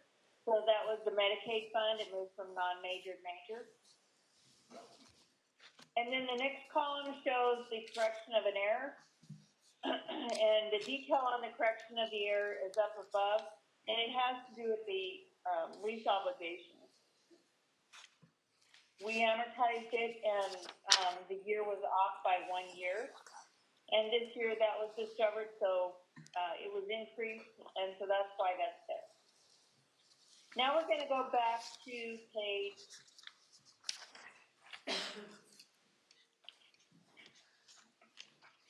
113. On page 113 is the government auditing standards opinion. And the government auditing standards opinion comes in 2 parts. The first part is the report on internal controls over financial reporting. And it's a good, clean opinion. If you look at your last paragraph, it does tell you that we did not find any significant deficiencies or material weaknesses. Even though there could be some, we didn't find any, so that's a good, clean opinion. And the next part of that opinion is on page 114, which is the report on compliance and other matters. And it is also a good, clean opinion. We didn't find any compliance issues in your financial statements, so it's a good, clean opinion. And we also didn't find any New Mexico findings in there, so we didn't have any. The next opinion is on page 115. And it is the first part of this opinion. It also has 2 parts to it. The first part is reporting on compliance for each major federal program. So the federal programs that we tested or looked at, there was no compliance issues that we found. So it's a good, clean opinion and no issues. Then you go back to the bottom of page 116 and you have a report on internal controls over compliance. And Lovington Schools has some really good controls over their federal awards, so that's a good, clean opinion with no findings. Your federal expenditures are listed on page 118. And the district is provided with the schedule, and it gives you how much money the district spent by program and by federal assistance number. So you can see which federal programs you're currently spending money in and what the district was getting federal assistance for. And then you move over to page 119, and this is the footnotes for your schedule of federal awards. And it tells you which programs were tested as a major program or a high-risk program. And so we tested the special ed IDB cluster. And so that was 1,061,291. And then we also tested the Title II, which is the professional development, with $221,881.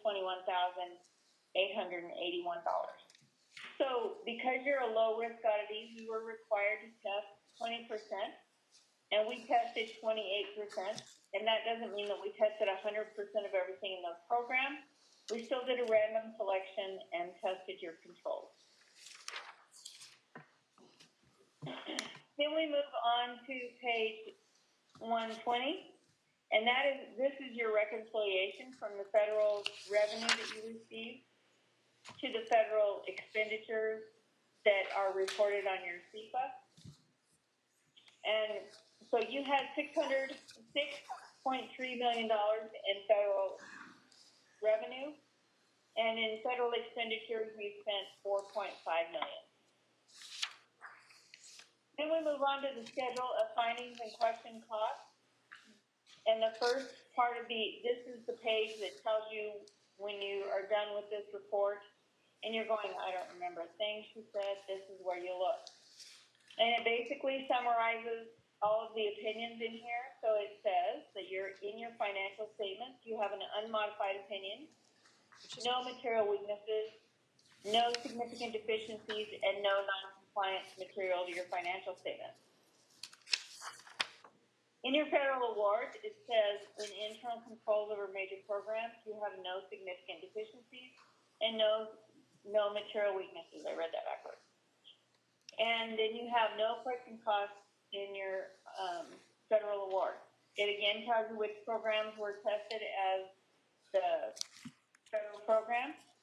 And it says that the difference between a Type A program and a Type B program was $750,000. And that tells you that one of your programs was a Type A program and one of your programs was a Type B program. It also tells you that you have that you qualified as a low risk auditee. And then in the New Mexico state requirements, you had no non-compliant, no other non-compliance, and then no other matter. So you have a good clean opinion. On page 122, you have the findings section, and it definitely shows there that you have no findings. And on page 123, you have a list of all of your prior year findings. So there was 3 prior year findings, and they were all resolved during the year. So yay, team. And that's the end of the report. Does anybody have any questions for us? None for me. I don't think so.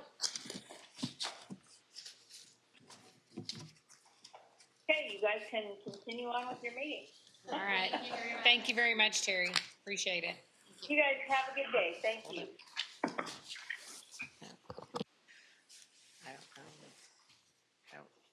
Oh, they hung up, okay. Okay. Well, I think, certainly it's a testament to the hard work that Tanya and her team did, but I think we feel very confident moving forward with what you're doing, and so we look forward to this. Now, refresh my memory, we will keep this same auditing firm for another. You're correct. So in the state of New Mexico, you have to rotate every 8 years.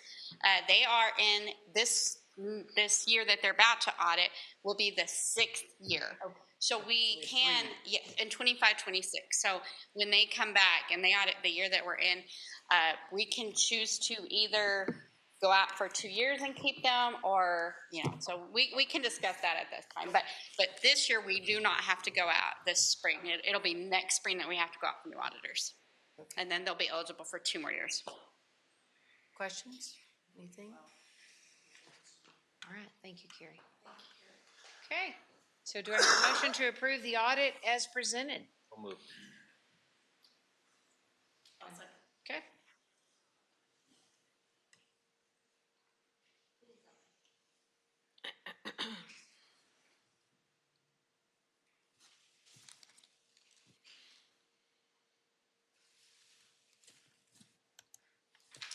Okay, thank you.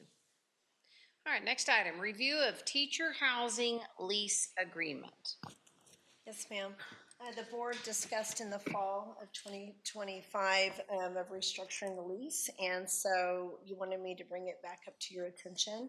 Okay. So therefore, I'm bringing it back to you guys so that if you need to make or want to make any adjustments, changes, that we need to go ahead and begin doing that now, please.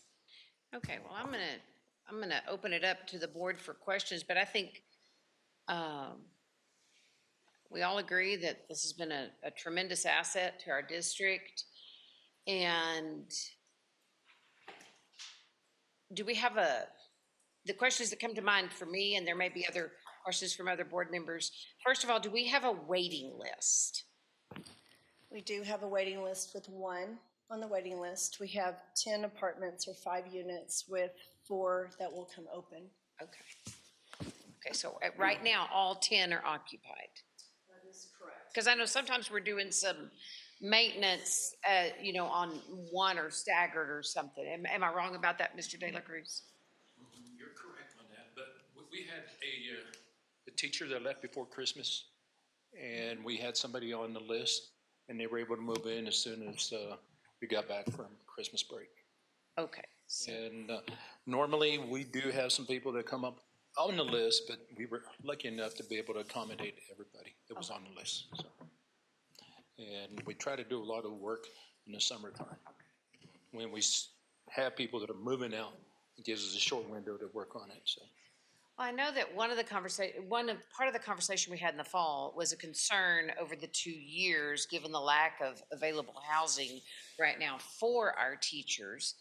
And then you balance it with what vacancies do we have as far as employment, and things like that. And so, that was one of the things we had said we needed to look at. Did we want to look at extending that? And if so, what would the parameters be?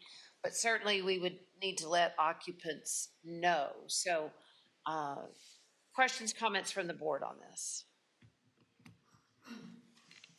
I have just a couple of items that are really just clarification stuff. First off, on number 2 there, this is just me being, I think designee should be 2A, last word in that paragraph. I think that designee should be capitalized. Okay. So does, oh no, it says designer, if you click on it. And then, sorry, I'm going to flip back and forth to my notes. And then I guess my question is, are we talking about apartments or teacherages? I feel like, or are those two separate things, I guess, because there's language throughout the whole document where it talks about an apartment, or there's language where it talks about a teacherage. You know what I mean? They're teacherages housed in apartments. Yeah.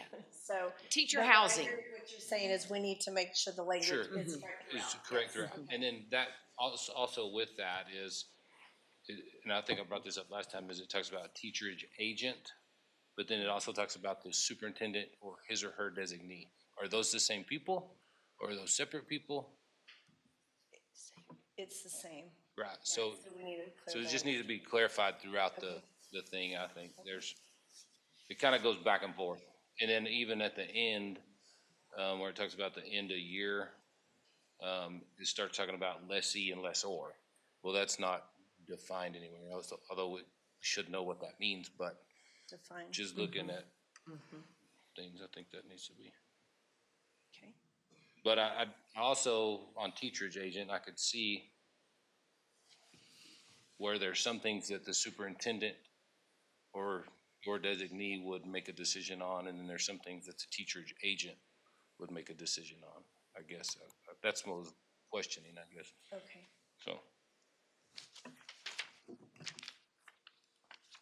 So I guess we just need to make that a little more clear on if it's the superintendent or her designee or. And maybe you put like a lot of documents at the beginning, all your definitions of Sure, that would help, probably yeah. save a lot of time, You could say unit and, because it goes back into teacherage is a weird word anyway. And so, you could decide which word you were gonna use and then use that consistently throughout. Yeah. Okay. Yeah, It says that's all. teacher's unit, and then the next paragraph it'll say apartment. Yeah. So I think one of the questions that came up in the fall was, do we want to consider options for people who are in the teacher housing? Do we want to look at extending it, and if so, under what parameters? And I would be curious to hear the boards. We're not going to take any action on this tonight, but I think the superintendent needs direction as far as what is the will of the board. Right. But if there's not a waiting list, I struggle with leaving empty apartments Yeah, if agreed. somebody could be using them. And so I don't know what kind of language we would say as long as there's not a waiting list, because if we let one person stay because there's not a waiting list, and then in November, we have a new teacher move in, do they have to move out in November? Yeah, that's not. No, I think a year at a time, if you Yeah. renewed them, I mean, obviously. Yeah, we don't want And to that's the put way, one I mean, of that's the way mine it reads now, is it could be, it would be extended. on a school fiscal year basis. The terms are on that, and I think that's a good idea. And Mr. De La Cruz, I hate to ask you, you should have just taken the front row seat, you know. So I know you keep a very meticulous list of order of who came in when and where. And so I'm wondering, is it one of those things that we could get something presented back to the board as far as the opportunity to extend it, and then at the end of that fiscal year, then the one that had been there the longest, if need be, I mean, you know, first in, first out, I don't, is that what you would need direction from as far as developing this? Well, currently, right now, the 4 that are supposed to be out, they're supposed to be out on June the 15th. Okay. And it gives us at least maybe 3-4 weeks to work on those apartments. And those 4 came in about the same time. Okay. So if the board voted to change that, you would have adequate time. You know, I think it is good that we're talking about it now, because our employees need to know so that they can plan, so. Yeah, so how would you decide if 4 of them? How's the process done now as far as who goes on the list and how, what order? Is it just What happens, a lot of times when they go out to job fairs, principals are aware of it. And when they're out looking for a teacher, they make sure they cover that and say, hey, are you needing housing? And if so, they'll come in, we'll talk about how many openings we have. And most of the time, we accommodate everybody until we fill up. And then after that, if they hire someone, we just say, hey, you'll be the first one on the list. And we put them on the list, and we go from there. So. It also works through our HR department as they're working with the principals and hiring people. So they work hand in hand with Mr. De La Cruz on the teacherage, and we do it by the year or what the contract says. I did hear say about, you know, if we have one that leaves and the next one comes in, we've done a really good job. Mr. De La Cruz has done a great job of getting those apartments filled, because we do not want them vacant. We've had some that have left at Christmas or even November or February. I will ask that it goes in yearly leases instead of right in the middle of the year, because I don't feel like that's fair to the employees to And that's say already you're in out here, November. Okay. and so I think keeping it, I mean, I think that's what you guys were just saying, is for the school year, you know, so. Yeah, all about Especially for the June payroll, 30th. because a lot of it, you've got that out of there, so that's it easier. I just know there's certain criteria that would move somebody up or down, or is it just first come or what? Well, the first one on the list, I mean, if you're a math teacher or a science teacher, there's no order to it. It's who the principals are hiring at that time. So pretty much first come, first served. As of the applicant putting an application or a teacher or principal putting an application form? When the process is final, when the applicant has received a contract. But the list is based on when they tell us that. So it's a 1-year deal? It's 2 years right now. When somebody offers a teacher position, a lot of times the talk goes on about looking for housing. And if they say, hey, we need help with housing, And they go ahead and make sure that the principal will contact HR. Most of the time, all three of us will get together and discuss what they're looking for, because you got to keep in mind, they're only 2 bedrooms, and they're a lot smaller for a family of 3 sometimes struggles with And it. the no pet policy is really, some of our potential ones are saying, no, never mind, and that's fine, but we're very clear on that, I think, going forward, that there's no pets, you It was know. a very smart move, by the way, because it definitely has helped a lot. And, you know, we have pest control that goes in there and sprays at Christmas, the end of the year. And they were pretty much a lot of times our eyes, and they would say, hey, you know what? You better go check this one out, because I was in there and we have not had any issues at all, so. I guess my question is, as a school, if we needed a math teacher and we didn't have housing for them and they're at the bottom of the list, is it something where they could be moved up as a need basis versus someone's already living here and just wants to be in housing? I don't know. Just Me personally, I would say no, and because I feel that everybody who applies in our district should have the same opportunity, not just because of the subject area you teach in. And so, but hey, we'll do whatever you guys want to do. I mean, I'm just a comment. Just I have a question. You said June 15th? Yes, ma'am. This is contract says the 30th. Is there a reason that those aren't the same? Because it gave us more time. And most of the time, individuals that are going to leave, they give notice before the end of the month. Because usually we get our last paycheck around the 15th, 17th. They're just leaving earlier is what it sounds like. The people moving out are just They're choosing needing to to leave leave on earlier. 15th. Right. Oh.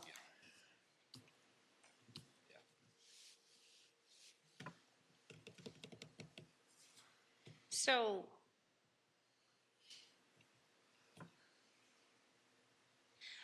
I certainly would hate to have 4 employees have to move out if we don't need 4 units to be used for the following year. But at the same time, how do we make that equitable for when our principals are going out and HR trying to hire? And to really be available for I think that. unfortunately, that's something you may not know, right? You may need 5 teachers that need a place to live, and you only have 4. I just wonder if there's, and I mean, just kind of thinking outside the box, is there a way for those, and just because you're saying right now there's 4. So these 4 employees, perhaps if we don't already know that we need those, that they would be extended, and then like September 1st or whenever, then they would be able to stay for the rest of the year, you know, because like I said, coming in mid-year or August 1st, whatever it is, I know it's a little bit of a delicate thing for those 4 that are sitting there, wondering if they're going to have an apartment. But I'm wondering if that would not be something we could look at. I don't know. Well, and it goes back to I what think- you were saying right there. Out of those 4 people, one's a math teacher, the other 2 are special ed teachers, and the other one's a science teacher? The one at the high school? Can't remember what subject area. Those are pretty tough areas to fill, especially Right. certified special they're ed on the teachers. wait list, is what you're saying. No, sorry? they're the 4 that are Yes. occupying it right now, that their 2 years is up. Dr. Parker, were you fixing to add something? I just was gonna say, and again, I've only been here for 5 years, but every year we have new teachers who are so interested in having the opportunity to have that apartment. And we've had band directors, you know, we've had a choir position open for 2 years. If we had somebody to come, and, you know, I would hate to see there not be any housing available. We lost people to Carlsbad because they had housing. Right. So it's, if they didn't move out, it seems so realistic to me that we'd have 4 new people interested. Okay. So Yeah, I mean, it's always a hard thing, because we certainly don't want to squash our existing employees, and we know how difficult it is for housing, but at the same time, the intent of the original thing of setting it up was to attract. And it's temporary. It's Yeah. just, yeah. Yeah, it's a 2-year deal. Yeah.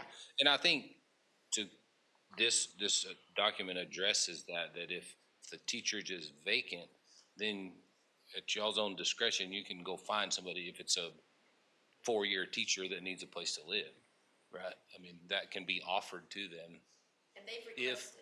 if there's a vacancy we don't, We've had a teacher that had a hardship, that has been in the district for a long time and needed a place to live, and an apartment came open, but she put herself on the waiting list. And that was at the discretion because of the hardship. Sure, and that leaves that up to you. You don't Right. have to come to the board that's for what I'm that. saying. I think Yeah. that alleviates some vacancies. Okay. You know what I mean? I could see that happening. If for some reason, And we also have some teachers or some applicants on the waiting list, and then they end up purchasing something, and they will say, you can go ahead and take us off the waiting list. Sure. So Okay. people really communicate very well with us Okay. on that teacherage. yeah, I think just if these 4 leave, because their contract's up, you get 3 and then you got 1 sitting there empty, well, then you can open it up to, you hear of somebody that has a hardship or something, this is available, your discretion. So. Okay. So am I hearing that right now we want to leave it just as it is? I think so. I think Okay. they've done a great job of Okay. taking care of who's in and who's out. And I don't want to lose one of those 4 out of our district because now they don't have, like, I mean, even in 2 years, it's very difficult to find some place in Very Lebanon that's affordable and nice. Besides that, so if we tell those 4 they have to move, and one of them says, "Well, I can't afford to live here anymore," so I don't want to lose them either. Can't it's we a just very buy difficult- more? I think we need to buy more. Because it's real easy to buy property. Mr. De La Cruz, thank you. Any other questions for Mr. De La Cruz? Yeah. Yeah, no, I rented a bedroom in my Yeah. house to a teacher one time, so we didn't lose her out of the district. And I don't want to have to It's do that. such a draw, you know? It is, it's a tremendous, okay. Well, I knew we needed to have this discussion because back in the fall when we talked about it, we wanted to revisit it. So I appreciate everybody's input, but I think what I'm hearing from everybody is we're gonna leave it alone for now. Okay? All right, item 6, we've already taken care of. Item 7, first reading to review and revise policy J, sections 2150 to 4700, and I'll open up to, the superintendent, some items. So the policies were provided to you. They should be uploaded into the system there. So stand for questions. We did not have any revisions at this time for this section. And so don't know if you guys do. Well, I had a couple of notes, but, I haven't even looked at it, I will admit, so, okay, well, I got it tonight.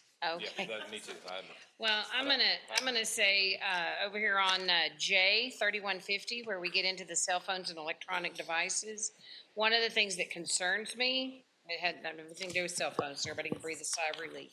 It talks about limiting tablet computer, laptop computer. Let's make no mistake about it, our kids are now using their laptops that are school issued to communicate with each other because they know they can't use their phones and kids are smart. I struggle with how much time I'm hearing kids are using computers. The research is out there. We know that writing and yet all of the curriculum comes digital now, and I'm really struggling with what we're going to see with our kids as far as retention when nothing is written down. And so, when I look at that, first of all, in that second paragraph, tablet computer and laptop computer is the reference. And I think I don't know the perfect solution, but it certainly is a concern of the amount of time that kids, when we're wanting to remember something, what do? We write it down, and yet our kids are not writing, and we're seeing the repercussions of that. But I don't know the best way to address that, but I would certainly be interested in feedback from administrators on that. And Ms. Maker, if I can, there are two bills going through the legislation right now. One is for the LESC to do a study on screen time with our students in the schools. And then, and I believe it has passed the House floor and headed up to Senate. And then another one of total banning electronic devices off campuses, not where, not just during instruction time, but flat out no cell phones on school property. So we're waiting, and I know that the governor is really pushing that one, so we're waiting to see what comes out of those two bills as well. We had some very interesting discussions in Santa Fe on cell phone usage in the classroom. Gene Strickland said they have those bags that the kids, but they have to turn them off, because if they don't turn their phone off, they can still communicate with the phone with their watch or their smart glasses, the AI glasses. And so, you know, and the lawyer gave an example of a kid that came in with the AI glasses on in a burner phone. He had to turn in and turn off his phone. He used the glasses to read the question on the test, communicated with Chat GPT in his burner phone. The answers come up in a little thing on the screen on his glasses, and he completely filled it in. But they caught him on camera pulling out the burner phone. So it's just the beginning. Mr. Williams, that sounds fun, doesn't it? Didn't the study show that without cell phones, the grades and stuff was better? Like, it was a big difference. Huge. Absolutely. Yeah. And they just came out with another one from where, like Sweden or something. I mean, it's just, and I think that's what just is killing me right now is we know what we're doing to our kids and yet we're doing it. And I'm just, Better ways to cheat instead of better ways to be a decent human. I would certainly look to seeing something different. So thank you for that update. As far as something else, back here on 4550, extracurricular activity, the third bullet talks about the number of days per semester for extracurricular, and then also classes per semester for extracurricular.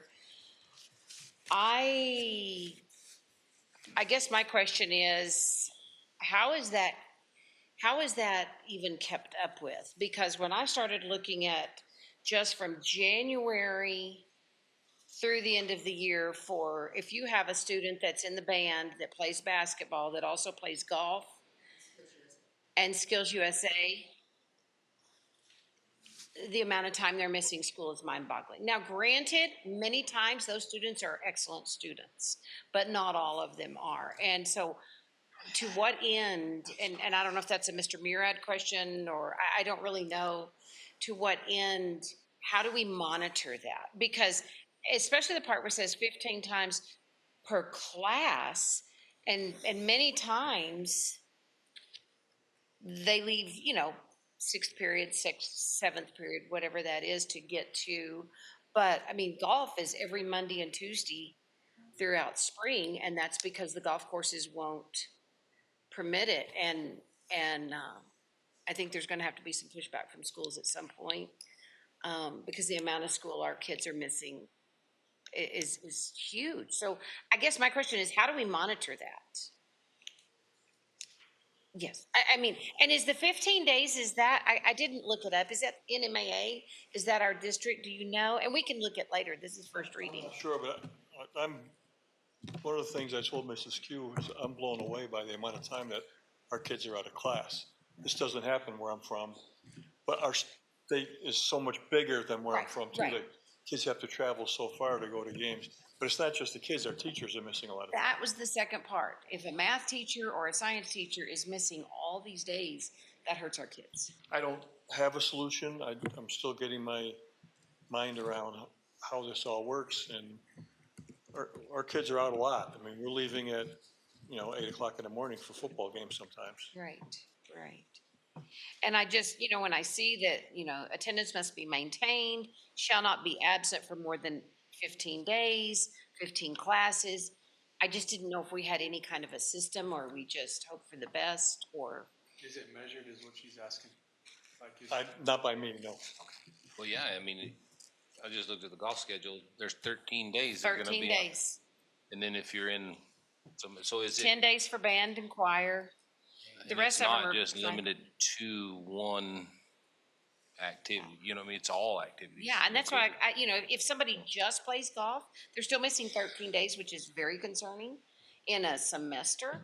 But, I mean, and I'm not anti-golf, so I'm, you know, Right. but I'm concerned with our kids and the amount of time that they're missing, and it sounds like you are too. I don't know the answer, but I do think that golf courses not opening up to our students, except on days when they have to miss instruction, is not a good idea. I think there's several factors there. You know, when the NMMA realigns us and we're having to travel to Albuquerque for football games 5 times or 4 times or whatever that is, you can't leave at 3 o'clock to be ready to play at 7. No. And so it's a whole day of instruction, plus traveling back. Luckily, football is on a Friday. But when you look at our basketball teams, when we've had to go to Las Cruces on a Tuesday night, and then our kids are rolling in at 2 o'clock in the morning, yeah, that's tough. So I think we have that, again, not against us is not the right word, but the realignment, we're thankful for the realignment, you know, but we're just too broad of a state to be realigning all the time, and we travel to Albuquerque. Right. But Albuquerque gets to stay within. Yes, it's per semester, so that's a good thing. I think my question is this number that is placed here, is that a local number, or is that an NMAA, or is it a state mandate, you know? It's not tracked, so nobody knows. Yeah. I honestly don't know. According to our policy, at the very end, it has an MMA and legal references, so it's state. I think we would need to double check on that. Is probably different as well. Right. I mean, is a day leaving at lunch, or is it leaving, I mean, that's what I'm saying, like, we want definition is what you're saying. Yeah, I just 30 think. in the morning according to earlier policy. 2:30, that's right. That's exactly right. So I just, you know, I didn't expect you to have the solution for it, but I do think it's something we have to be aware of, and again, sharing information with our families. We're making a much bigger effort this year, concerted effort to make sure that kids are in school if they're gonna play. Right. Last year, we really didn't have that, so we're making baby steps here. Okay. I agree, if the policy says 15 days, then we should be somehow keeping track of that. And I don't And wanna I have think the I don't wanna have an class- Excel spreadsheet that does that. Yeah. You know, I'd like to have some kind of system in place.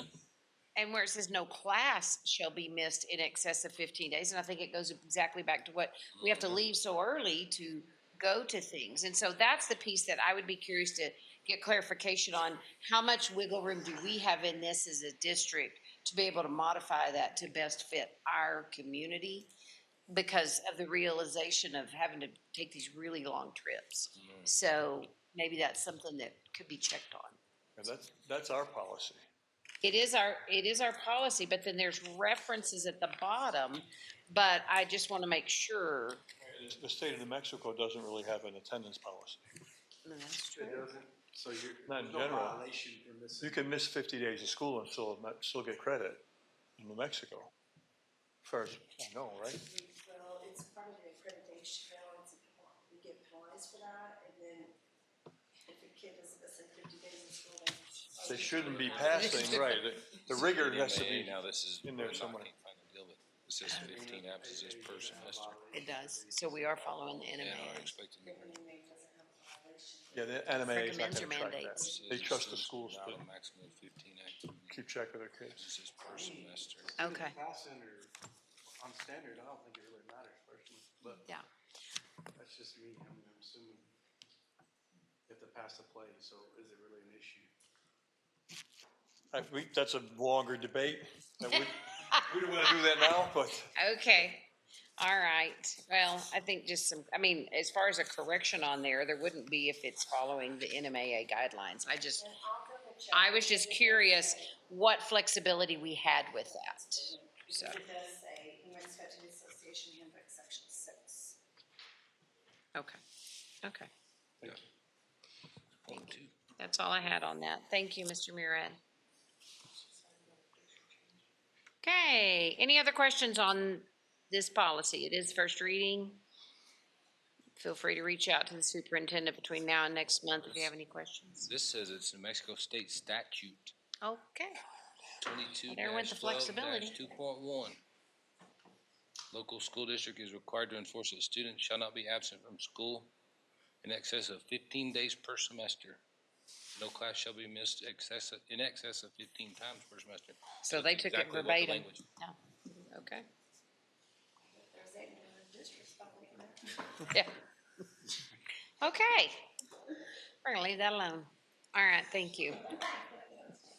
All right, we're gonna move on into other information. It is time for public comment. Is there any public comment on anything on tonight's agenda? Ms. Maker, I don't have public comment, but I do want to welcome Myra Lovelace here from JF Maddox Foundation. And so thank you for being with us tonight. All right, if there's no public comment, just a couple of reminders, the NSBA Annual Conference in San Antonio. If you're interested in going to that, reach out to Vanessa. And the spring budget, also, if you're interested in going to that, reach out to Vanessa for that. Is there anything else? Okay, hearing nothing, do I hear a motion to adjourn? So moved. Okay, thank you, everybody. Have a good night. Yeah, that's kind of crazy.